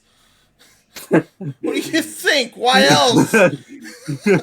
Why else would he be talking about taking a nap? But yeah, this song with Jeff Hardy there was just ass. It's Rockless too. And you know what the worst part about it? You know Jeff Hardy's loving this song. He's coming out jamming out. To the top, to the top. Dude, it's like if fucking you gave the special needs kid a fucking pen and paper and said, make a rock tune. And he came up with this shit. You gave the fucking special needs kid who was fucking had to take Ritalin every week because it was prescribed to him, and this is what he fucking came up with. What the fuck is this bullshit? What is he even talking about? Hold on. You know what? Just because I'm gonna look up the lyrics. I'm gonna look up the lyrics. Jeff Hardy's TNA theme song. Hardy, modest. The lyrics. Here we go. Ready? And by the way, his band name is also stupid. It's Peroxygen.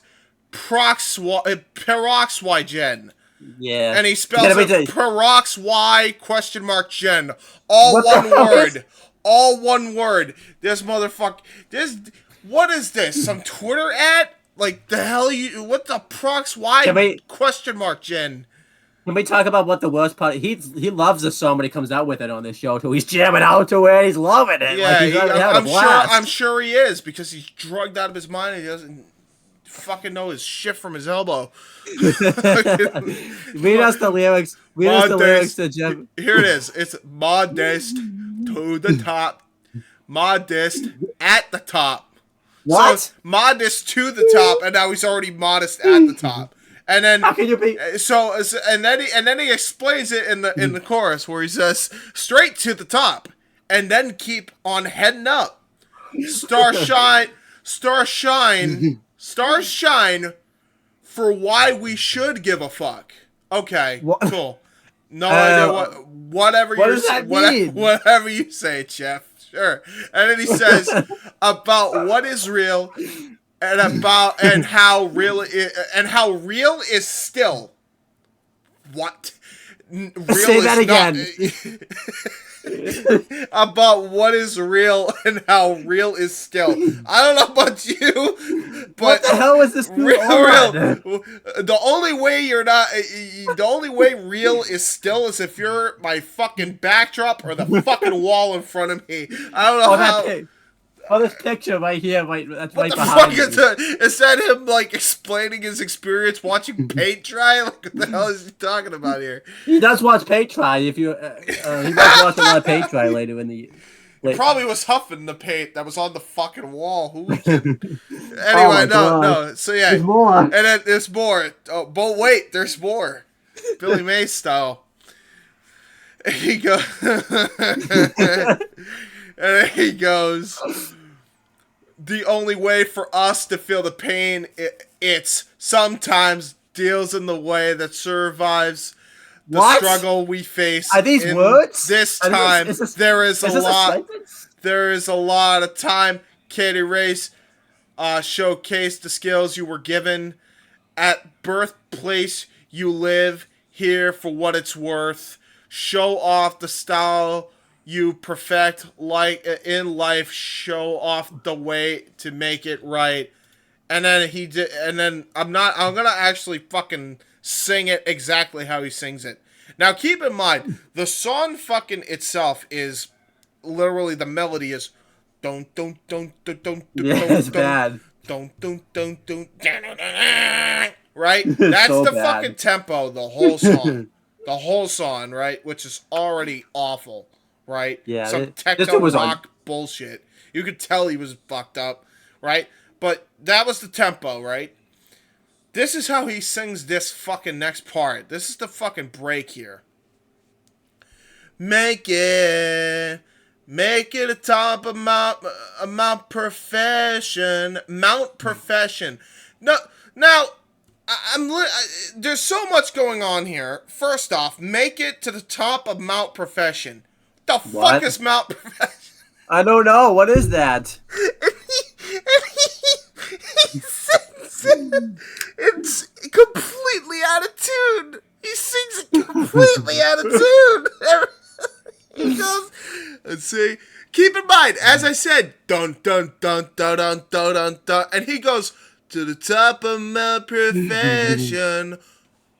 How do we go from E key to F key? What are you doing? What are you talking about? He's doing drugs. That's what he's doing. Yeah, exactly what he's doing. Dude, he probably fucking, I don't even know what he did. Probably took a painkiller before he did the song in the studio. He didn't need to buy drugs. I think he was just trying to get a song out there, so he had money for drugs. Yeah, that's why he was doing Prox Y-Gen. And then he says the rest of the lyrics are, till you feel there's nothing more for you to do or say. None of you better get in my way. Coming down. Now you're coming down. If you do, you'll get back on level ground. And then I think it just repeats. It just repeats. Oh my gosh, what is that? Like. Oh wait, no, hold on. There's more? There's more. I think there is. Yeah. Yeah, hold on. No, wait. Is there more? Is there more of this bullshit? Yeah, there is. No, there's actually he did a whole song. This is a whole song. Okay, I gotta read the rest of this lyrics now just for the fucking bullshit here, for the memes. Okay, so after modest to the top and modest at the top, which he says over and over again, he says, yeah. Features that keep your head up high, and I'm the star that shines for why. What do you mean for why? You're Jeff Hardy. What do you mean for why? You wrestle. That's why. You do the wrestlings. Jesus. You do flips. That's accurate. That's pretty accurate. That's for true. We should give a thought to our life, and the way we live both day and night. Okay, so we're using big boy words here. Just throw shit at the wall, sees what sticks here at this point. We are the world's humorous selves. Is that a shout at Humorous? Is that a shout at Bill DeMott? Like, what are you doing? Humorous selves. Let's keep it laughing to save ourselves. Okay, in a way that could read our planet's face. The planet doesn't have a fucking face. Humans do.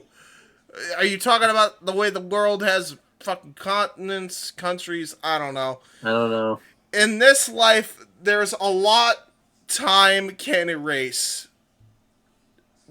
Time doesn't erase, especially with the internet. Nice try, Jeff. Showcase the skills you were given at birth. Live your life here for what it's worth. Show off the style you perfected in life, and then it's back to that fucking thing. And then still modest past the top. So he changes the lyric structure in the fucking chorus. He says modest to the top, modest at the top, still modest past the top, and then he goes, if you're tired or thirsty. What's past the top? What's past the top? I don't know. I guess the tippy top. I guess he's in heaven. I don't know. He might think he's in heaven. He probably was high enough to think he was in heaven. He probably was like, dude, man, I met Jesus Christ. It was nuts. I wonder if he was in heaven. Literally, this is just a bargain bin version of fucking Tool. Like this bullshit. That's what this is. Like, it's what it is. He's just like, you know those fucking like artists is like, I want to be you. I want to be just like you. That's what Jeff was trying to be. He was trying to be just like them, and he fucking failed miserably. Yeah, really bad. Fucking, if you're tired or thirsty at the top, sleep or drink fast to receive the pop. So I guess that's a show to alcohol, right? It has to be, right? In a way that stands out from the crowd, in this game, there's a lot they won't allow. In a way that survives the struggles we face in this life, there's a lot of time that can erase. So, yeah, back to that bullshit, and then showcase skills, and then that's the end of that. Yeah, it was just terrible. What a mess. I apologize. What a fucking mess. Another me probably is better than that. That's loaded with shit. Dude, also, but at least there's actually a lyric structure to it. Yeah. Oh my god! Like, all of his theme songs were awful, with the exception of Another Me, and even that is like it's tolerable. Now, are we just talking TNA here, or are we talking like? Well, No More Words wasn't him, right? That was No More Words was not him. He did a cover of it with his fucking band, and it sounded like absolute ass. Yeah, I've seen that live performance of that fucking song. It's not great. It's just fucking Jeff. Don't quit your day job, which is do job. Well, I mean wrestle. You've asked him to quit that too, though, James. So it's like you have to have something. Well, no. To be fair, we have since found a solution. By the way, if you haven't yet, check out our indie force of what the solution is. There you go. You don't have to tell me off air, but yeah. He basically gets implanted with something that makes him puke out the alcohol. Continue. There you go. Now, so yeah, the match here between Bobby Roode and Jeff Hardy. Jeff Hardy comes out. He's really into it with the crowd, really getting into it. Bobby Roode really likes his theme song. Really happy with that absolute trash panda that he made. But Bobby Roode pulls him off the second turnbuckle. He starts laying in right hands onto Jeff Hardy. He Irish whips him into the corner. Jeff Hardy takes him down with a clothesline. And it's like the really cool like Jeff Hardy style clothesline that I've always liked too. I've always liked that clothesline. It's like, and then it was a pretty good clothesline, yeah. And Jeff Hardy starts kicking Bobby Roode's ass. He clotheslines him outside the ring. He hits a drop kick while he's on the outside. He hits a high cross body. He throws up. I heard he climbed to the top of Mount Profession when he hit that cross body. And then he bounces Bobby Roode's head off of the steel steps. And he tries to get the win, but Bobby Roode kicks out. Eventually, Bobby Roode dominates the match. What you didn't see, which was off camera, is that he kept repeatedly hitting him his head first into the steps. This is not how you get to be modest at the top! Yeah, that was funny. And then eventually, Bobby Roode dominates the matchup for a little bit. He hits a really good neck breaker on Jeff Hardy. I liked that a lot. And then Bobby Roode hits a fisherman suplex, but Jeff Hardy kicks out of it. He dominates Jeff Hardy, hits really good faux Nelsons and abdominal stretches onto him. Eventually, Jeff Hardy makes a comeback. He hits a really good corkscrew moonsault onto him, which was awesome. And then eventually Jeff Hardy starts mounting a comeback. He hits a leg drop right to the stomach, which that needs to be a DQ because there's also there was a low blow that happens during that. You can't convince me otherwise because he clearly lands right under Bobby Roode's dick there. So you're not going to convince me otherwise. He was aiming for the stomach. But Did he's aiming for the cock. Yeah. He created the move because of TLC matches. He was aiming for the dick.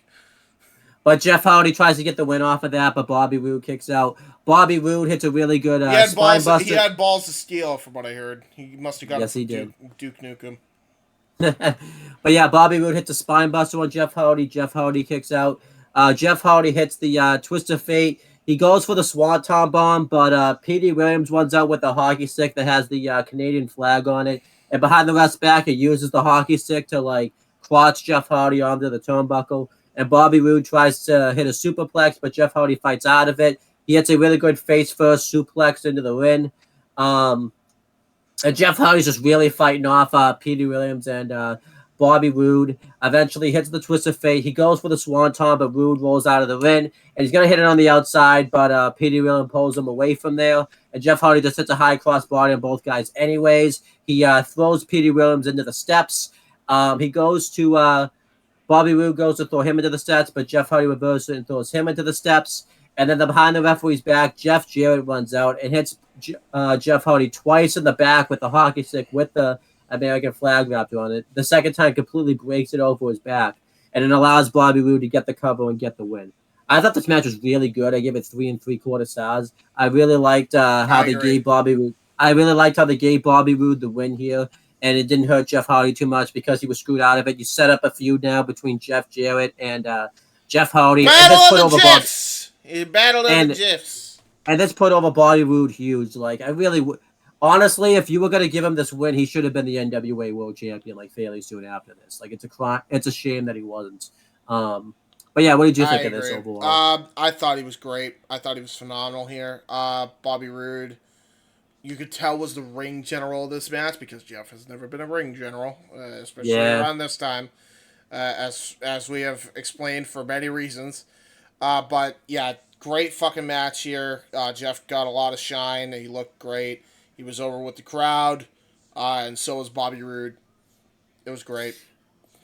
So going through career retrospectives, we done one before on Jeff Hardy. You can just watch any 2000 retro. We probably did it somewhere in the 2000s.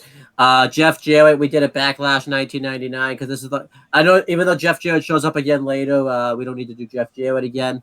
We don't need to do Petey Williams because you can just go back and watch that part of the video. Bobby Roode obviously would go on to continue with the Team Canada run. Eventually, he started feuding with Eric Young. After Team Canada disbanded, because he got the blame for the reason Team Canada disbanded. And he went on a singles run. It started off fairly well, but then it kind of fizzled out. So eventually he joined he teamed up with James Storm and became known as Beer Money Inc. And they became a really influential tag team in the TNA ever in their company's history. They were the longest rated tag champs up until I believe 2020. And for a while. And eventually, after the tag team run ended, he won the Bound for Glory series in 2011. He didn't get the belt, but he turned heel on James Storm to finally win the championship. Had a really good heel run with the title. He was the longest reigning Impact World Champion up until recently, right? Josh Alexander recently. I think Josh did beat that record, yes. I wasn't sure if he actually beat it because I know he had to vacate the belt. So yes. And then he became glorious and then not so glorious in the WWE. Well, before that, he went on he was a heel. He kind of did his thing. Him and Austin Aries formed the Dirty Heels tag team. It was a really underrated tag team for TNA, I thought. And then eventually they formed Ego with Bad Influence. That was that's one of the greatest segments ever, by the way. Yeah, I really wish that lasted longer. And then he turned babyface shortly after that. He won the TNA World title a couple more times. Eventually, he won the Global Force King of the Mountain. No, he won the TNA King of the Mountain title. I'm sorry. And then he lost that belt. And then he shortly left the company. He signed with the WWE, had a really good run in NXT. I think a lot of people underrate that run because that's when NXT was in a little bit of a low period. I think that run of Bobby Roode as NXT champion is really underrated. It's really good, actually. Yeah, it's very underrated. And And then Vince got a hold of Vince got a hold of him. It's like, your song's so great that we're gonna make you babyface, and then that fucked him, and then he was never the same, and then they got rid of Glorious, and then he made him a fucking tag team with a Dolph Ziggler, and he became the Dirty Dogs. Hey, he's injured, and it makes me sad because he should have been a world champion. Yeah, he should have been.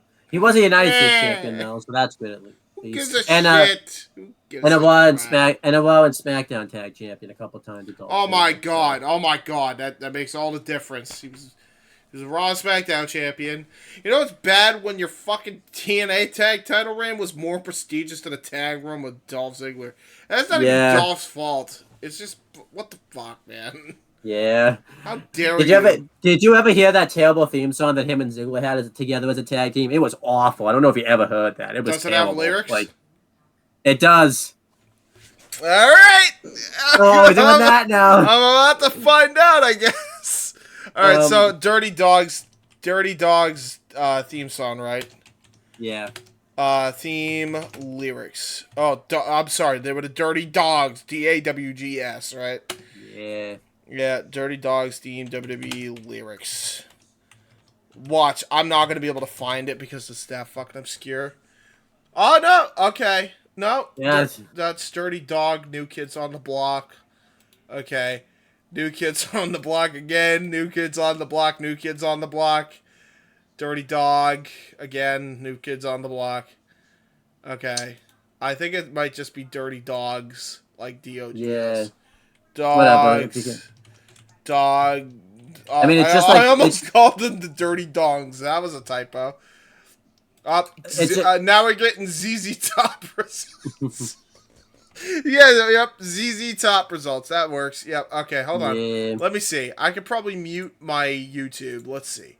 The WWE theme lyrics. Is there actually a... And they were known as Robert Roode. This is back when he went to Robert Roode, of course. Yeah, he went back to Robert Roode. We're here to show the world. I mean, it's just Dolph's theme song. The song's so shit. That's all it is? No fucking chance that's their theme. Are you kidding me? It's just they replaced I'm Here with We.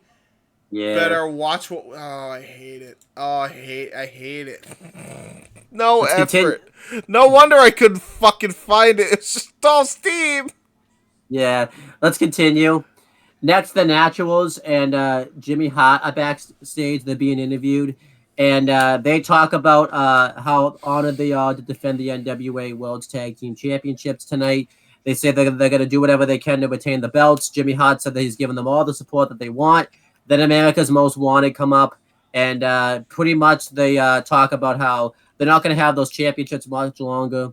And James Storm tells them, sorry about your damn luck. This was a really good segment here. I enjoyed this segment. Very good.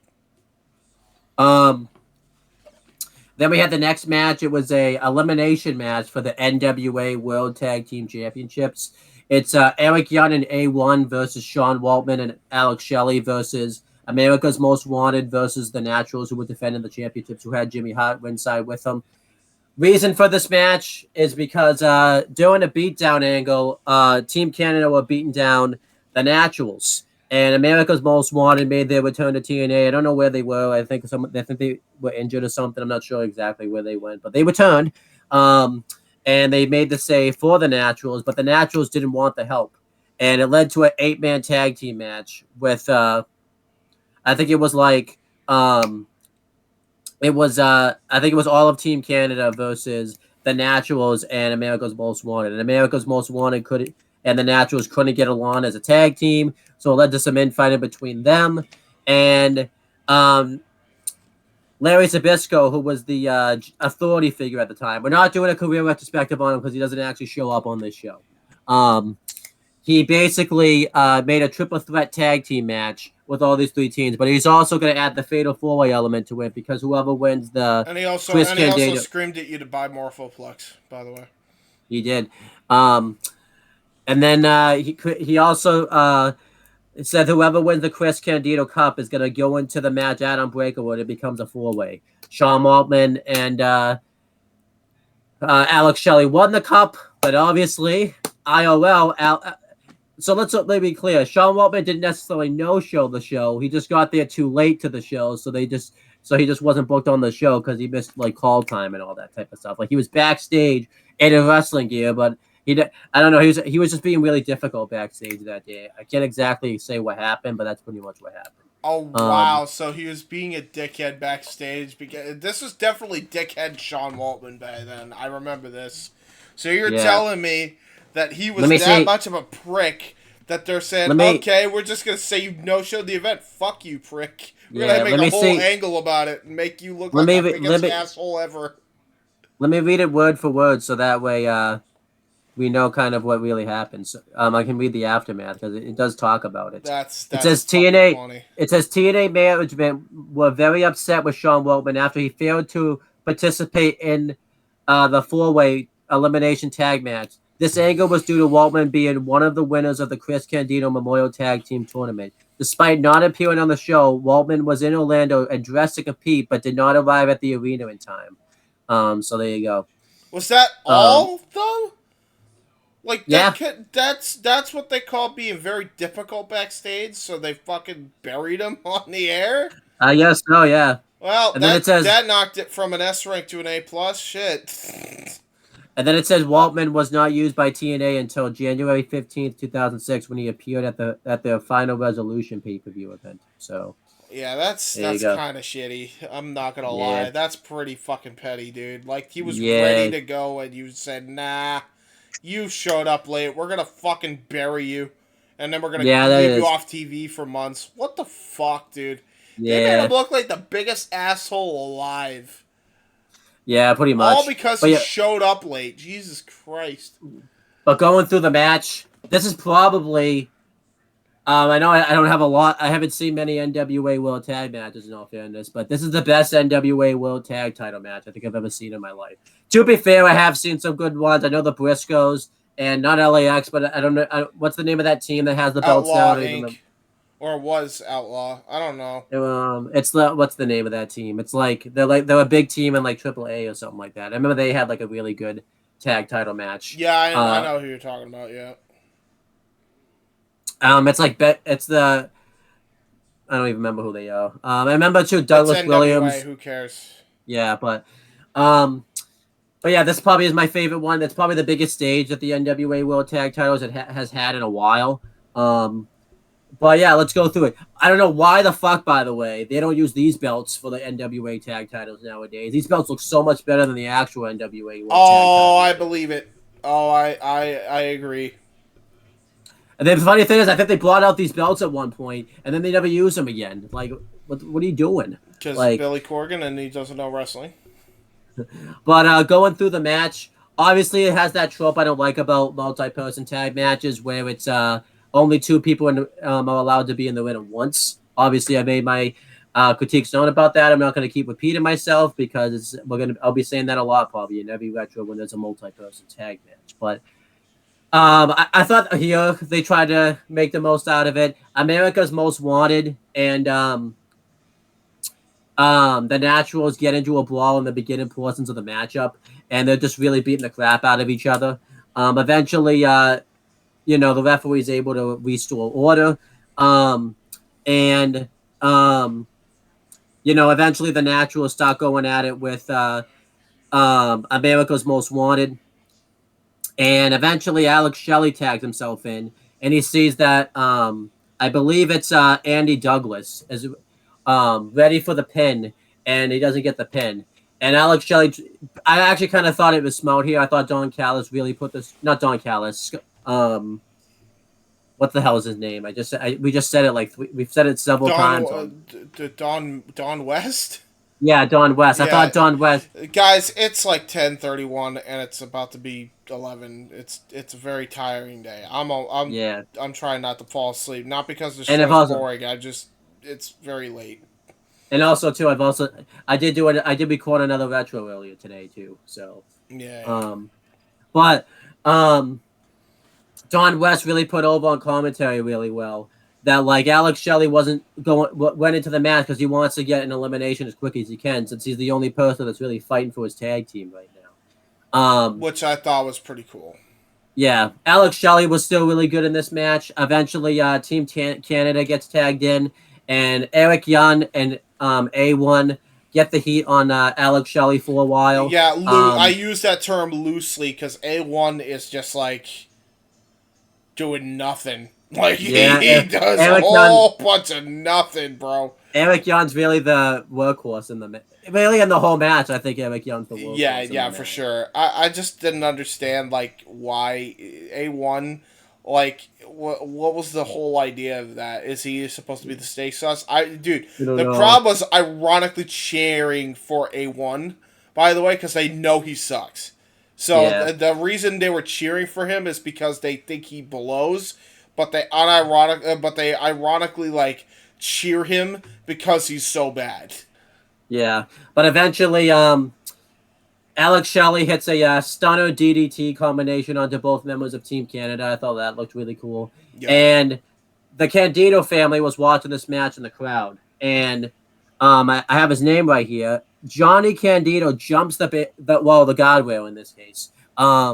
And he hops onto the apron and he makes the tag. Now, obviously, this has been known in tag rules since technically Sean Waltman never comes out here. This is legal because as technically Alex Shelley didn't have a partner at this time, so this is legal. I can get down with this. And Johnny Candido starts doing a really nice hot tag onto Team Canada. Eventually, the referee gets distracted, and behind the referee's back, Eric Young low blows Johnny Candido. He rolls him up, and Alex Shelley and Johnny Candido get eliminated. This was something cool that they did to kind of throw a bone at the Candido family because Chris Candido, had he just passed away by this point? He just died, correct? Yeah, he died not too long before ECW One Night Stand, so that would have been a little bit after that. So what did he? I assume we talked about it in One Night Stand Retro, but it's been a while. What did he pass away from? Oh shit! He had like complications with his leg, and it ended up causing a heart attack, I believe. But I thought this was something cool that they did for Johnny Candido and Alex Shelley. So they're eliminated. So then Team Canada dominates. Eventually, I actually like this. So the Naturals, I believe it's I believe it's the other guy, Chase Stevens. Once I mocked out, I thought at first it was Io Stevens. Like, whoa, was that Io Stevens? But no, it wasn't Io Stevens. That was kind of sad. But they start beating up Team Canada, and I actually like what they do here. They actually tag in James Storm, forcing them into the match because basically they want to be out of this match as much as they possibly can be because they just have to win the match. They don't have to necessarily be in it that long. That's fair. And I don't think it was necessarily heel behavior. I think it was just them realizing they're very smart. They were very smart. I mean, they're with Jimmy Hart of all things. There's probably another reason that they didn't wrestle the match all that much, which I'll get to in a second. But James Storm beats the crap out of Eric Young. It's just really crazy to think that James Storm and Eric Young have just had this connection that really I don't think a lot of people talk about in the industry. Like, they've been together pretty much forever. They both nearly joined WWE at like the exact same time. That's how scary that is. One turned out to be a crazy lunatic, while the other one tried to be glorious and didn't get a world title shot. Neither one of them did. No, James Storm I'm talking about. So. Yeah, true. That is true. Yeah. Because don't forget, James Storm didn't he have not this like a couple years ago? Didn't he have his 1,000th match or something in Impact? That was against Eric Young or something like that. He did. Yeah. So yeah, you're right. Eventually, Team Canada beat up James Storm to get the heat on him for a very long time. I liked at one point in the match because you don't see this happen very often in tag matches. Like, what's his name? Chris Harris. I almost called him Chris Hero because I didn't want to make that mistake. Wildcat Chris Harris. Yeah, Chris Harris. I like at one point, like, just had enough of it, and on the outside, he just starts attacking Team Canada. I liked that right there because you don't see that happen very often. And that's pretty good. I like that. And And then eventually, Chris Harris gets the hot tag. It's the first time I've been able to see Chris Harris wrestle. Well, I guess not the first time, but like it's one of the very few times I've gotten to see Chris Harris wrestle before like his body goes to complete shit, which we'll talk about later. And he becomes Braden Walker. Yeah. It's highly hard to believe they're both the same person. But then anyhow, eventually, the match spills into chaos, and behind the referee's back, A1 hits Chris Harris in the back with the hockey stick, which causes him to get rolled up by Eric Young and lose. And the Naturals, who are now fully 100% here, just start dominating Team Canada, and eventually Team Canada get the heat back. And I think the reason why they wanted to keep the Naturals out of this match as long as they could is because they would have had to have Jimmy Hart talk in the megaphone for like the whole match. So I think they wanted to save it to the end because Jimmy Hart doesn't say a word. So I can kind of understand why they kept it. Yeah, they honestly it was fine though because it made a lot of sense strategy wise. So I was fine with it. Yeah. But you could definitely tell that was one of the reasons they also kept the Naturals out of the ring as long as they could. Eventually, you're like Jimmy Hart, you're annoying. We're gonna make you do the annoying shit at the end. Yeah. Eventually, the Naturals hit a natural disaster onto I think it was Eric Young for the win. I don't think they would have been able to hit it on A1. There's no way There's no way he'd be able to take that. A1 would have fucking fucked that up halfway through. I did like this though. I liked the story in the match where Team Canada kept cheating and they kind of got out here because Jimmy Hart's the reason that they don't win the match and all that type of stuff. I gave this match 4 stars. I thought this was a great NWA World Tag Team. Yeah, this is a very good match considering the fact they had A1. Yeah, like Eric Young was really the workhorse in this match. He was in the match like the whole match pretty much. Like he was getting the heat, man. Yeah. What did you think of this overall? Like very good. I gave it 4 stars. There's a very good 4 corners match. Very, very well done. And everybody got over. They got the stories they needed to get over. After this, obviously we mentioned what happened with Team Canada. They would go on to disband, and then Eric Young went into that storyline where he would team with Bobby Roode. Where he would feud with Bobby Roode. They would have like the first. He got scared of his pyro, and then he tried to become a serious wrestler and become part of the World Elite. Then he went back to comedy, where he was somewhat bisexual with Orlando Jordan, but thought he was just a buddy. And then he went and fucked ODB, and he became a Knockouts Tag Team Champion, and then everybody loved him again. And then he became Daniel Bryan of TNA and won the world title. And then he became a world-class maniac, Eric Young, where he fucking like turned on Bobby Roode for no reason and just was like, I hate you. Yeah. He joined up with Gunner and other people, and then he left, and he started Sanity, and then he went to the WWE, and then they fucked him over, and then he became bald. I don't know why he did that. I don't know why. But then he became bald, and he got released again, and he became the world-class Maniac in Impact again, and he was more sinister. He won the Impact World title a second time, and I think an undeniably better gimmick, and taken seriously. And he led Violent by Design, which is now just the design after he got murdered on Impact. And now I believe he's a producer for WWE or something. Yeah. Yeah, I think he is a producer, yeah. So there you go. Want to talk about A1? The wrestler or the steak sauce? The wrestler. Oh. You can talk about the steak sauce. You can talk about the steak sauce too if you want. The steak sauce made its debut in 19's Who's He What's It's, and you could put that shit on steak, put that shit on chicken, put that shit on whatever. As far as the wrestler, I think he lasted like a month and then he was gone. No, he lasted a lot. He lasted a lot longer than you think. He got released in 2007. So. Yeah. Shouldn't have lasted that long. He worked the independents nowadays.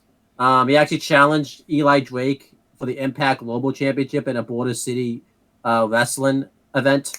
And he came back in Impact in 2018 and teamed up with Allie to take out Braxton Sutter and some other woman. So there you go. Nice. He was, yeah. So yeah, he's A1, more like A1, A-1. Yeah, and then do you want to do Sean? We've done Sean Waltman before. Do you want to do a quick thing on Alex Shelley since it's dead ass late and you can just do it really quick? Well, Motor City Machine Guns, which we pretty much already did that. Yeah, and The only that's- thing we can really mention is that he was he started the Rockstar Paparazzi bullshit or whatever the fuck, because Kevin Nash is Yeah. like, you need a gimmick kid to get over. And then what else did he do? He was X Division champion. Yes. He left Impact. He teamed up with Kushida, known as the Time Splitters in New Japan, which was really good. Another time machine. Yeah.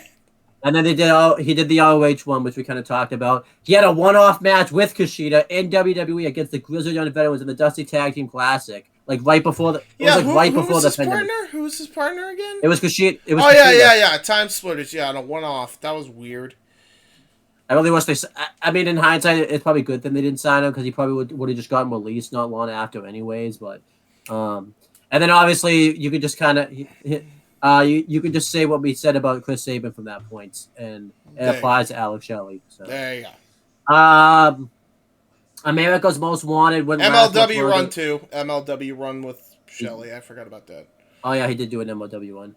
America's Most Wanted would go on to turn heel and join up with Jeff Jarrett and Monty Brown in a big faction. They won the NWA World's Tag Team titles with beating the Naturals later on. Eventually, and they were Planet Jarrett, by the way. God damn it, I hate it. And then eventually, they disbanded as a tag team. I believe James Storm turned on them, and they had that terrible steel cage match that I still have yet to see. And then James Storm did this thing as singles for a bit, but it didn't really work. So then eventually he teamed up with Bobby Roode with Beer Money, and obviously that lasted a while. They really fucked over James Storm to the point where him not winning the belts in 2012 ruined his wrestling career. Like, he was never the same again, ever. Like, ever again. Like, he was never it really ruined his stock, honestly, in wrestling. In my opinion. Yep. Yeah, because he was supposed to be the one, and then they're like, nah, Jeff, because he got clean, and so we got to reward him.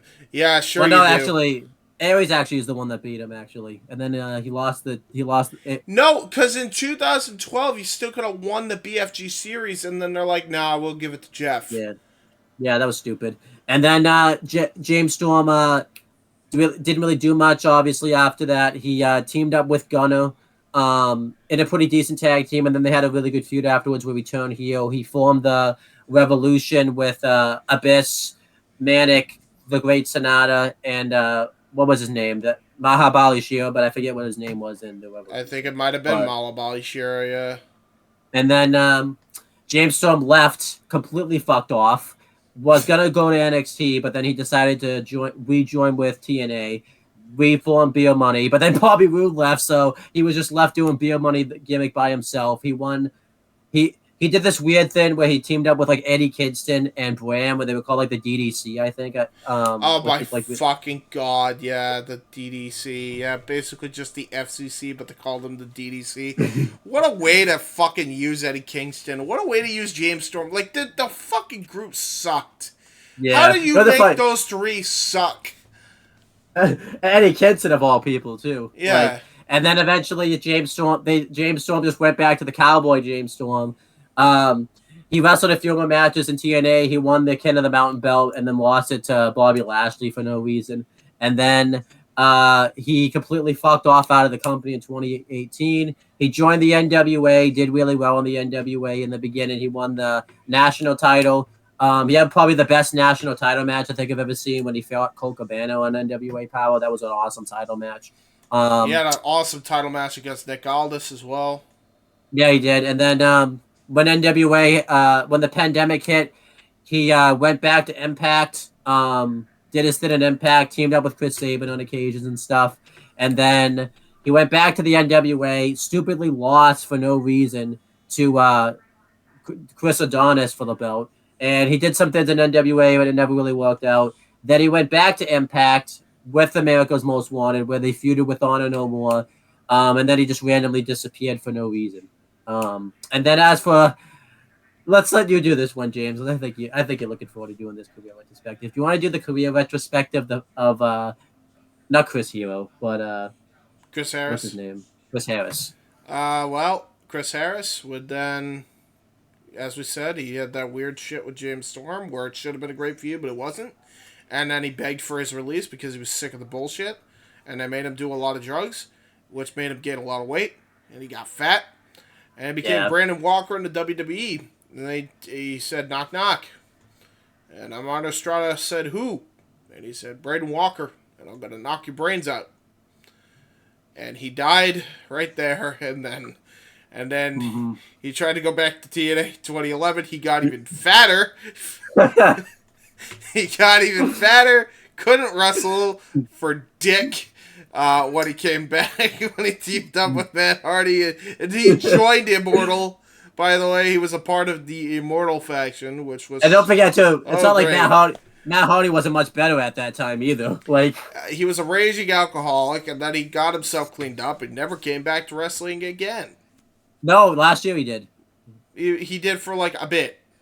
Yeah. Point being is that he's not the same wrestler that he was back then. Yeah. And then, like... So he came back, they did like a weird toast thing where he couldn't drink alcohol, so he was drinking water. And so they fucking did that, and then, there you go. There you go. As for the Naturals, they would go on to continue being a tag team in TNA. Eventually, they just didn't see any value in him anymore, so they stopped having him team up. They tried to have him do single stuff, but they weren't really connecting as singles guys anymore. Then eventually, they randomly got released for no reason. But they basically won a handshake deal from that point, but wasn't much of a handshake because then they were just never seen in TNA ever again. Then they wrestled in the international handshake deal, meaning they were already on NWA Wildside, so bring them over to Impact. Yeah, and then they wrestled in the Indies. They wrestled a few squash matches in WWE, and that's basically it for the Naturals. I kind of feel bad for them because they were actually a good team here. So yeah. Jimmy Hart, we've mentioned before. Go watch WrestleMania 1 Retro. And, yeah, that's it.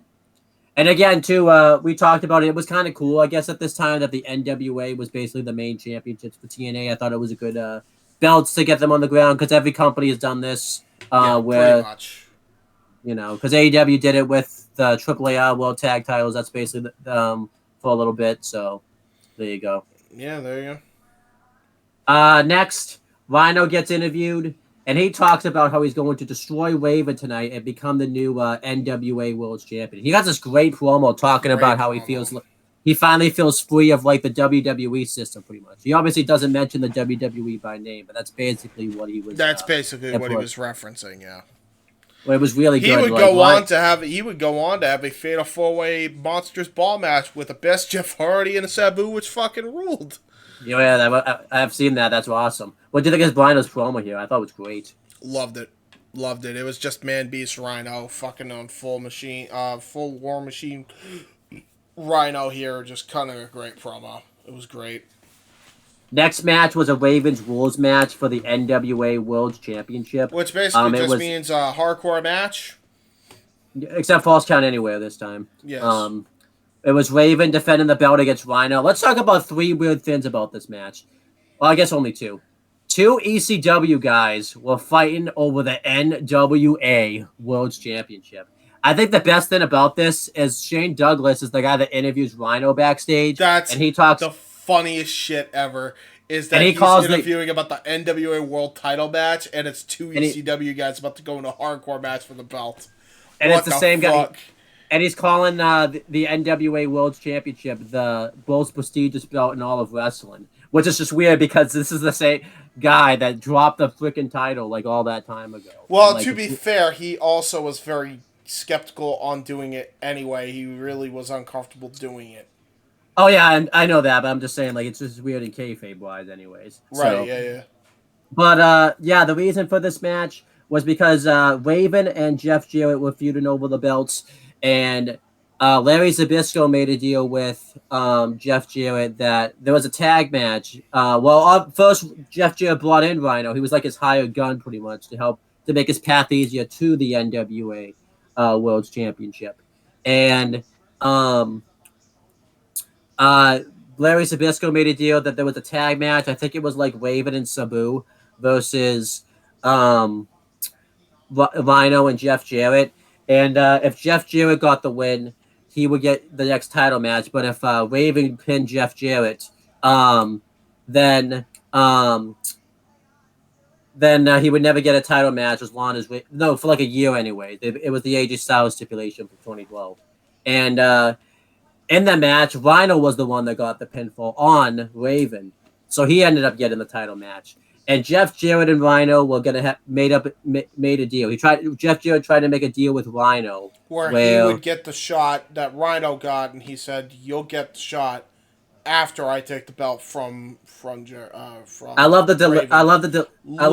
That he wanted the belt for himself instead of the fucking other way around. I love that. Yeah, makes the belt really feel important. So Raven cuts this great promo talking about how he wants to make this match like Falls Count Anywhere and all that type of stuff. This is when Raven could still go. Like, he was still really good in the ring at this time. Yeah, he really was. Yeah. Going through the match, they both just start fighting with each other. Raven comes out with a shopping cart full of weapons. Like, basically anything but the kitchen sink was used here. And that's not just an expression. It's really true. Literally, like, Raven brought everything to the ring just to use the... I'll tell you the match. We're going to use headshots on every one of these things, but we're going to do them in innovative ways. And that's exactly what they did. Yeah, Raven, they start out with kendo sticks, and Raven just outthinks Rhino and just basically drops his kendo stick and just lays a right hand on him. He dominates him throughout the beginning portion of this matchup. Hits a really good neck breaker on Rhino. He pulls out the pizza cutter, and he grinds it over Rhino's face. Thank God there wasn't a Domino sponsor this time.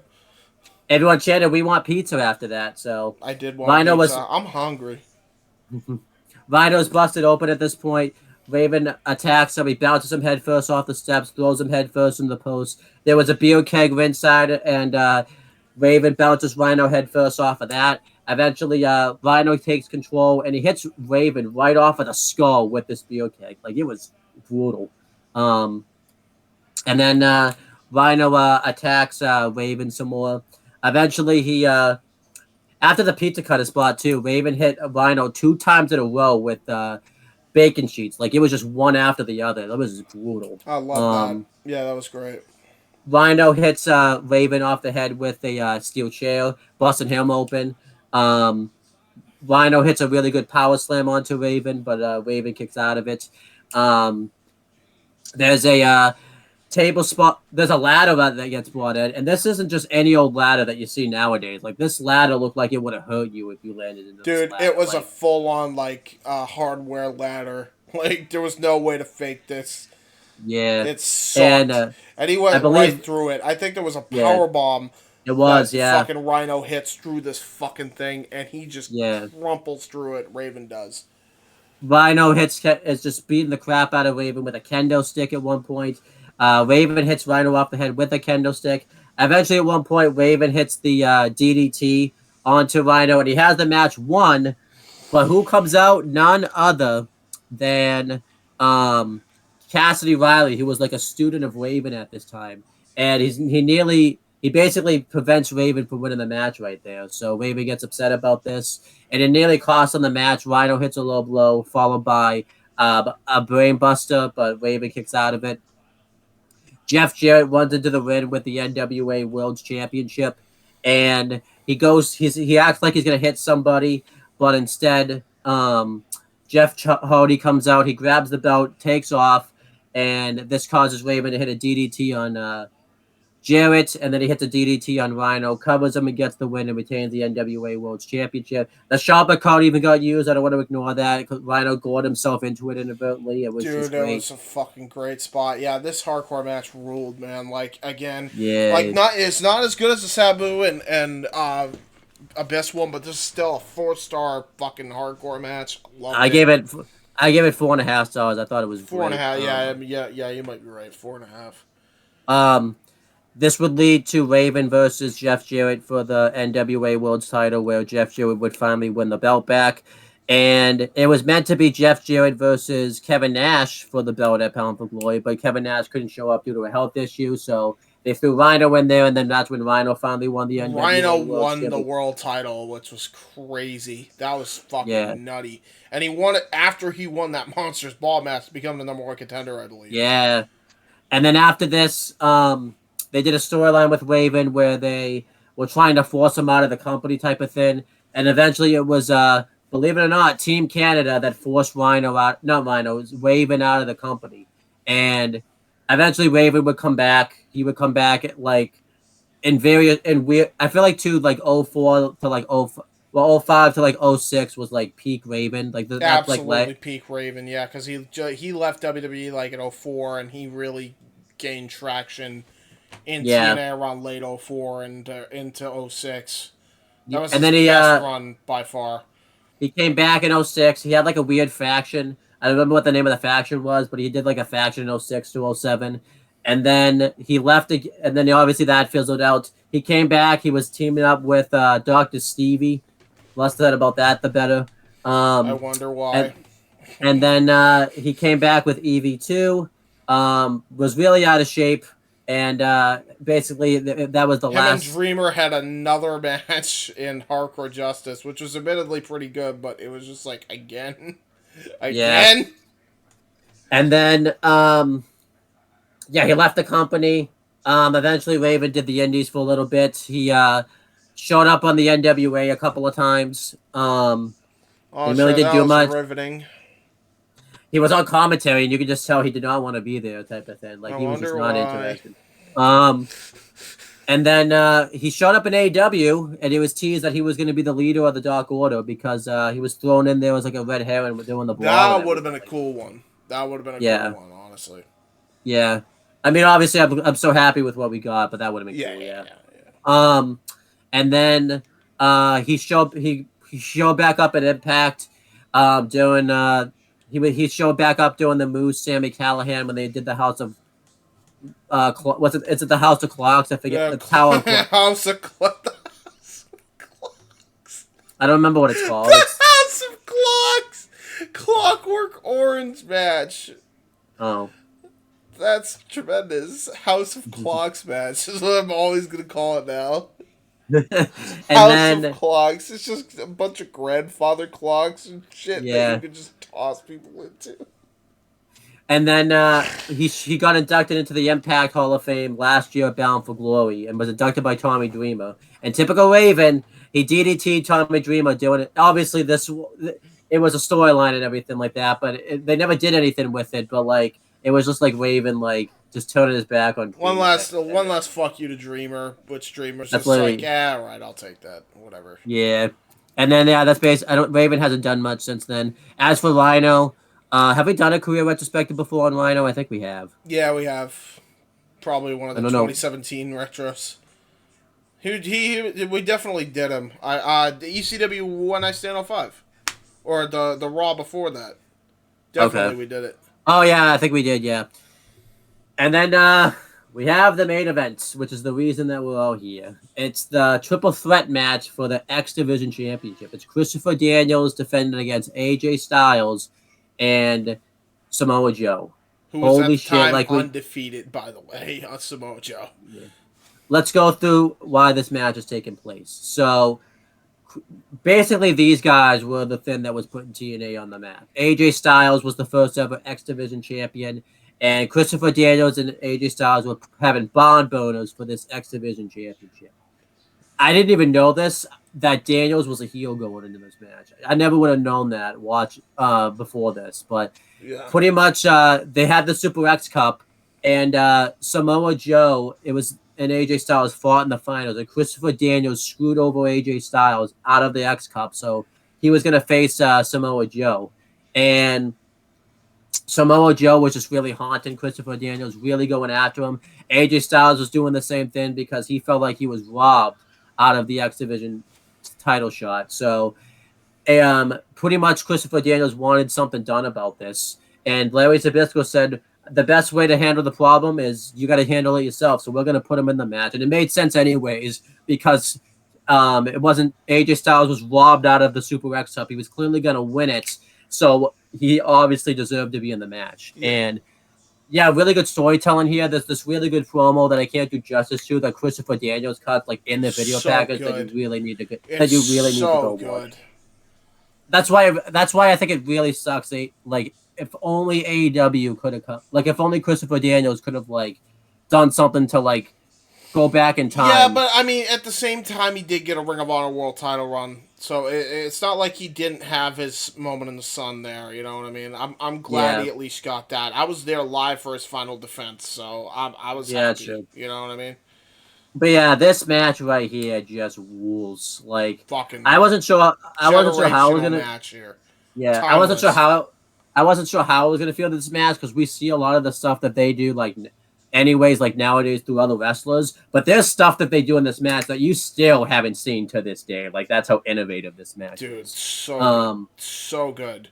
Don yeah, Callis on point throughout this Don entire West, fucking. Don West, Don I'm West. sorry, Don West. We keep making that mistake at fucking 11:03 at night now. But yeah, Don West was on point the whole fucking night, especially with this match. So he was very very good here. Yeah, Mike Tenay was very good here. It was crazy to think like if you think about it, like Mike Tenay has like up until like 2013, like called every single one of AJ Styles like matches. It's crazy, like the relationship that they have with each other. Yeah, Like it's just crazy. But all the way AJ until he Styles, got the world title. pretty much. Um, Well, the for the match last starts time, out. actually. Yeah, the match starts out, and Christopher Daniels is mouthing off to AJ Styles and Samoa Joe. And AJ Styles and Samoa Joe just work together to take out Christopher Daniels. I, I'm pretty sure, by the way, he's just neutral in this match, right? He just wants to kick everybody's ass. I don't think he's really face or like, I think he's meant to be a heel, but I think Daniel is the one that really works heel in the match. I think Joe just kind of is just a dominator that like wants to take everybody out type of thing. Yeah, So, yeah. um, but yeah, Samoa Joe and AJ Styles beat the crap. No, so Samoa Joe and AJ Styles beat the crap. Is it you've been going late, by the way, when it gets to the point where you think you messed something up and you really didn't. That's how you know you're going Oh on. yeah, Like yeah, yeah, for sure. but Samoa Joe and AJ Styles completely destroy Christopher Daniels. They do this bit in the beginning of the match where they like Samoa Joe kicks him really hard and they're trying to one up each other by just kicking him really stiff, like And then right Daniel across the goes, back. "Stop kicking me!" It was awesome. And they kicked him even harder. They did a fucking total elimination kick just to kick him down, which is great. Yeah, it was great. And then eventually Joe and AJ start fighting with each other. AJ tries to get a couple of roll-ups in onto Samoa Joe, but Samoa Joe kicks out of all of them. And he hits a really good wheelbarrow facebuster onto Samoa Joe, but he doesn't get the win. Christopher Daniels hits a really good STO onto AJ Styles, but he kicks out of that. And they fight to the outside. Samoa Joe, by the way, hits a really good high cross. No, I think first Daniels does the best moonsault ever onto Styles, and then they start fighting. And Samoa Joe hits the suicide dive, like corkscrew crossbody onto both Styles and Daniels. Yeah, That was that's just after they're insane. fighting. Yeah, the crowd went Yeah. ballistic for that. Yeah. Yeah, and then he throws Styles into the steps. He beats up Daniels. He hits a really good snap suplex onto him, but Daniels kicks out of it. And then AJ Styles hits a really good drop kick like onto Christopher Daniels. And obviously, this is a big moment that's played throughout TNA's history, no matter what the history that it is Christopher Daniels hits another springboard moonsault onto the outside. And AJ Styles hits a springboard 450 while both guys are standing up onto the outside onto Samoa Joe and Christopher No, Daniels. springboard shooting star, not 450 shooting star. Yeah, but still, yeah, it was a shooting star. But yeah, that was insane. Like, that was like, and AJ Styles doesn't even do shooting stars anymore. Like, that was just insane. Bro, Like, there's at one point where Joe has Daniels in the Coquita clutch, and this is where Don West was perfectly timed here. He said, if Styles didn't use all of his force, he wouldn't have been able to break that pin up. He had to make sure Daniels was out of the Coquita clutch, and he did. What he does is the fucking spiral tap from the top, yeah, to break up the fucking submission hold, which is awesome. it was great. Um, Yeah, Samoa Joe locks in the STF, and Styles just barely gets there in time to break up the submission, which was really good. And like they really teased it for a while too. Like he was in the submission hold for like a Yeah, while. man. So, Like he was in this hold for a very considerably long time. Like it was yeah. great.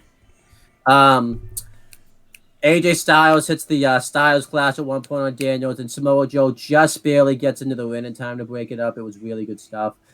They do the Samoa Joe hits a double Northern Lights off of the second turnbuckle Yeah. onto Styles and Daniels. That's obviously played very heavily. Christopher Daniels hits a best moonsault ever onto Joe. Joe kicks out of that. He tries to use the X Division Championship. Like Joe has Styles, he's about to lock Styles in the Coquina Clutch, and he runs in with the belt, and he goes to hit him with it, and Joe immediately turns it into a scoop slam. They're so smooth, so Just natural. so And Samoa Joe smooth.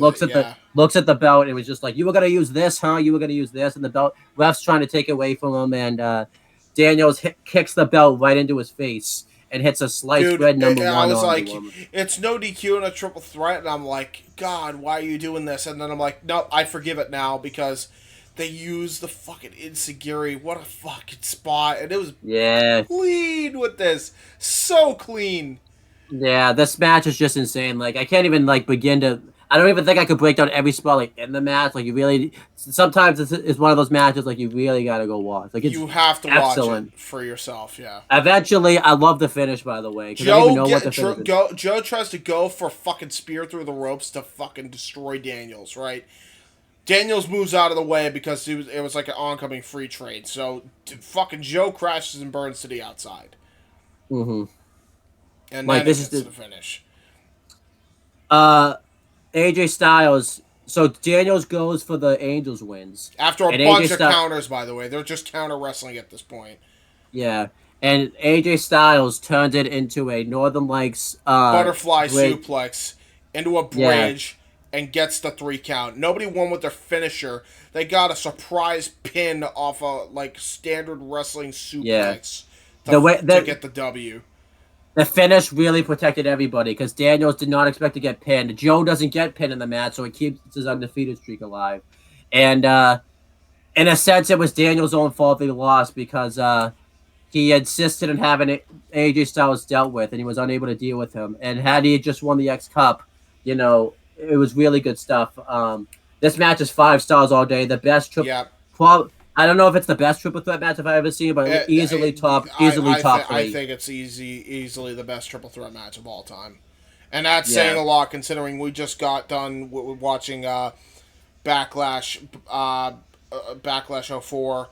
You can Yeah, that was a probably great one. throw in their first match. The first time they did it at Mania 20, but like If I had to say, like, maybe Cody, Kenny, and Coda.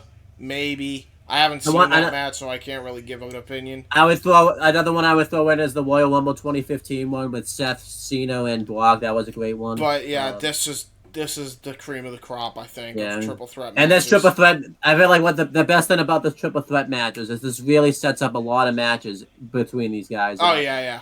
This sets up easily. the 30-minute Iron Man match between Daniels and Styles at Bound for Glory later in the year. Yeah. It sets up Samoa Joe versus Styles for the X Division belt. It sets up later on, Daniels and Joe. It sets up the second triple threat match that Joe wins. It sets up the Ultimate X triple threat match that Daniels wins, and obviously it sets up the final triple threat match that AJ wins for the world title in 2009. So Yeah, and it's crazy because like this match was literally the future of your fucking company. These 3 guys, yeah, it really and was. and future of the industry. Period. Like Joe was integral part of that. Like Joe would go on to be a world champion. Styles world champion. Daniels, even though it took him a long while compared to the other 2, finally a world champion. They all were world champions by the end of the 2010s. Yeah, I was gonna say I had to think about Daniels, but he did get it in the 2010s, yeah, because it was 2017. So yeah, yeah, this was just great stuff here. This match had to main event. I felt like it set that stable that this was the future. And it was the only belt that like TNA actually owned for it to be main event. It made all the sense of the world for this match to main event. While you could have made an argument for Rhino and Raven to main event, they still would have delivered in the main event. I feel like we would be sitting here and talking about how bad of a booking decision that it was for TNA to main event. This is the right call, was to make this the main event of the show. Yeah, and the Hogan and Bischoff era, this wouldn't like open the show. Like that's how bad they screwed me. No doubt. It might not have even made it to the show. Honestly, they probably would have put it on like the pre-show or something. Well, like that. actually, we know them. What do you mean? I don't get it. Yeah, Bischoff, man. This match is just fantastic. Going through career retrospectives, we've done Christopher Daniels before. You can watch Full Gear 2019. We actually, Chris and I forgot to do AJ Styles and Backlash 2017 because the show sucks so much. We just forgot to do it. So I'll just do it. I'll do it for you. He's the only motherfucker in history, as far as I know. He might be one of two, but I'm pretty sure he's the only one that has held the NWA World's Championship, the IWGP World's Championship, and the WWE World's Championship. Yeah. Only one to accomplish that goal. Don't forget did he ever? Has he been all the way to? No, he has not. He won the TNA title, but I'm specifically talking NWA because he did held the NWA as well. Okay, yeah, but yeah, this is just so. AJ, and I guess the quickest way to say it is AJ Styles has been a success at every promotion he's been to. No matter, he's so good that like even Vince McMahon had no choice but to push him. That's how good he is. Like that's which is like, wish he had that same energy for Joe because Joe was. I love AJ, but like Joe was a different breed and should have been treated as such. As for Samoa Joe did have a few mid-card titles in the WWE, but he's now back in AEW and he's back in Ring of Honor / debuted in AEW now because he was just sick of constantly Vince getting too many cold feet and be like, I don't want to injure you again, pal. And this is after he like been released like twice, by the way. Which yes, for a long time, then released afterwards. Yeah, to which I still kind of you and I have still said like that injury, the injury the second time we had to vacate the NXT belt, we still kind of call bullshit on because that was just way too convenient. Absolutely, yeah, that was when Vince immediately took charge of NXT. Immediately, but Samoa Joe made a decent one for himself in TNA. Unfortunately, he couldn't have the successes that AJ and Daniel. Well, I guess he did better than Daniels, but Samoa Joe, they just booked him to shit in TNA. By the time they started pushing him again, he had a talk on his face. Yeah, he injured he shortly injured his back. Obviously, during the match at Bound for Glory, that in a spot that never needed to happen. No, he never injured his back. By the way, that's always a common misconception. He actually injured his leg later on in 2009. But he actually never injured his back. He got a stinger, but he never injured his back on that match. Believe it or not, he never injured it. But basically, Samoa Joe just finally had enough of Impact. He basically saw where Impact was going at the time after being there for years and being. He was so part of the Beatdown Clan, and then he's like, "Yeah, I'm gone." And then he went to NXT, and what a fucking debut! Yeah, still a great debut, even though that theme song was fucking trash. Yeah, it's probably the best debut and probably one of the best debuts NXT has ever had was probably Samoa Joe. Yeah, Joe immediately was selling T-shirts. The only one that probably comes close to topping it is probably maybe Kevin Owens, just because of what he did that night. But yeah, that's still an underrated NXT TV match, by the way. Joe and Owens, holy that was shit! Really good. What a fucking. And then Samoa Joe went on to have a fantastic run in NXT. Probably he was the first ever 2-time NXT champion. And then as you said, like unfortunately Vince just could never get on board with Samoa Joe. Either he would get injured or he would injure somebody else. So that it kind of made necessarily his fault, yeah. Yeah, and then he came back to home in Ring of Honor and now in AEW. So, and actually, and he was the undisputed king of television. Don't forget, Samoa Joe also too is the first ever and only 3-time NXT champion. Because don't forget, he won the belt the 3rd time in NXT. That is true. That is true. So that's pretty cool. And yeah. At least he got to go out in WWE, I guess, in a high note. He got to have a killer match with Karrion Kross at TakeOver 30. That was the last TakeOver. That was very good, yeah. Yeah. And then Yeah, we done Daniels before, and we just did AJ. So we done all the career retrospectives. Now it's time to grade the show. This show is You know fantastic. what? I'm gonna give it an S rank. I said I was gonna rate it A+ because of the fucking Shawn Waltman thing, but they really covered that up well in the actual booking of this. So Yeah, and like, and Christian it's too good of a show, man. It's too good of a show. and Chris Candido's son got to get like they got to pay tribute to Chris Candido and at least in a small way out of it too. So Yeah, exactly. So it's like, you know what? S rank show. All day. I will give a quick career retrospective to Jerry Candido since he does have a match on this show. He really didn't do much in the wrestling business. He's basically just working the indies and stuff like that.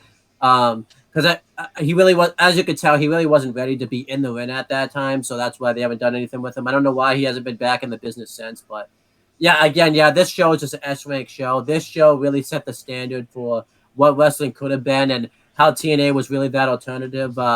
The triple threat match is easily one of the best matches. He would go on to win various matches in TNA's best match history. Wrestling Observer, I think it won Match of the Year in 2005.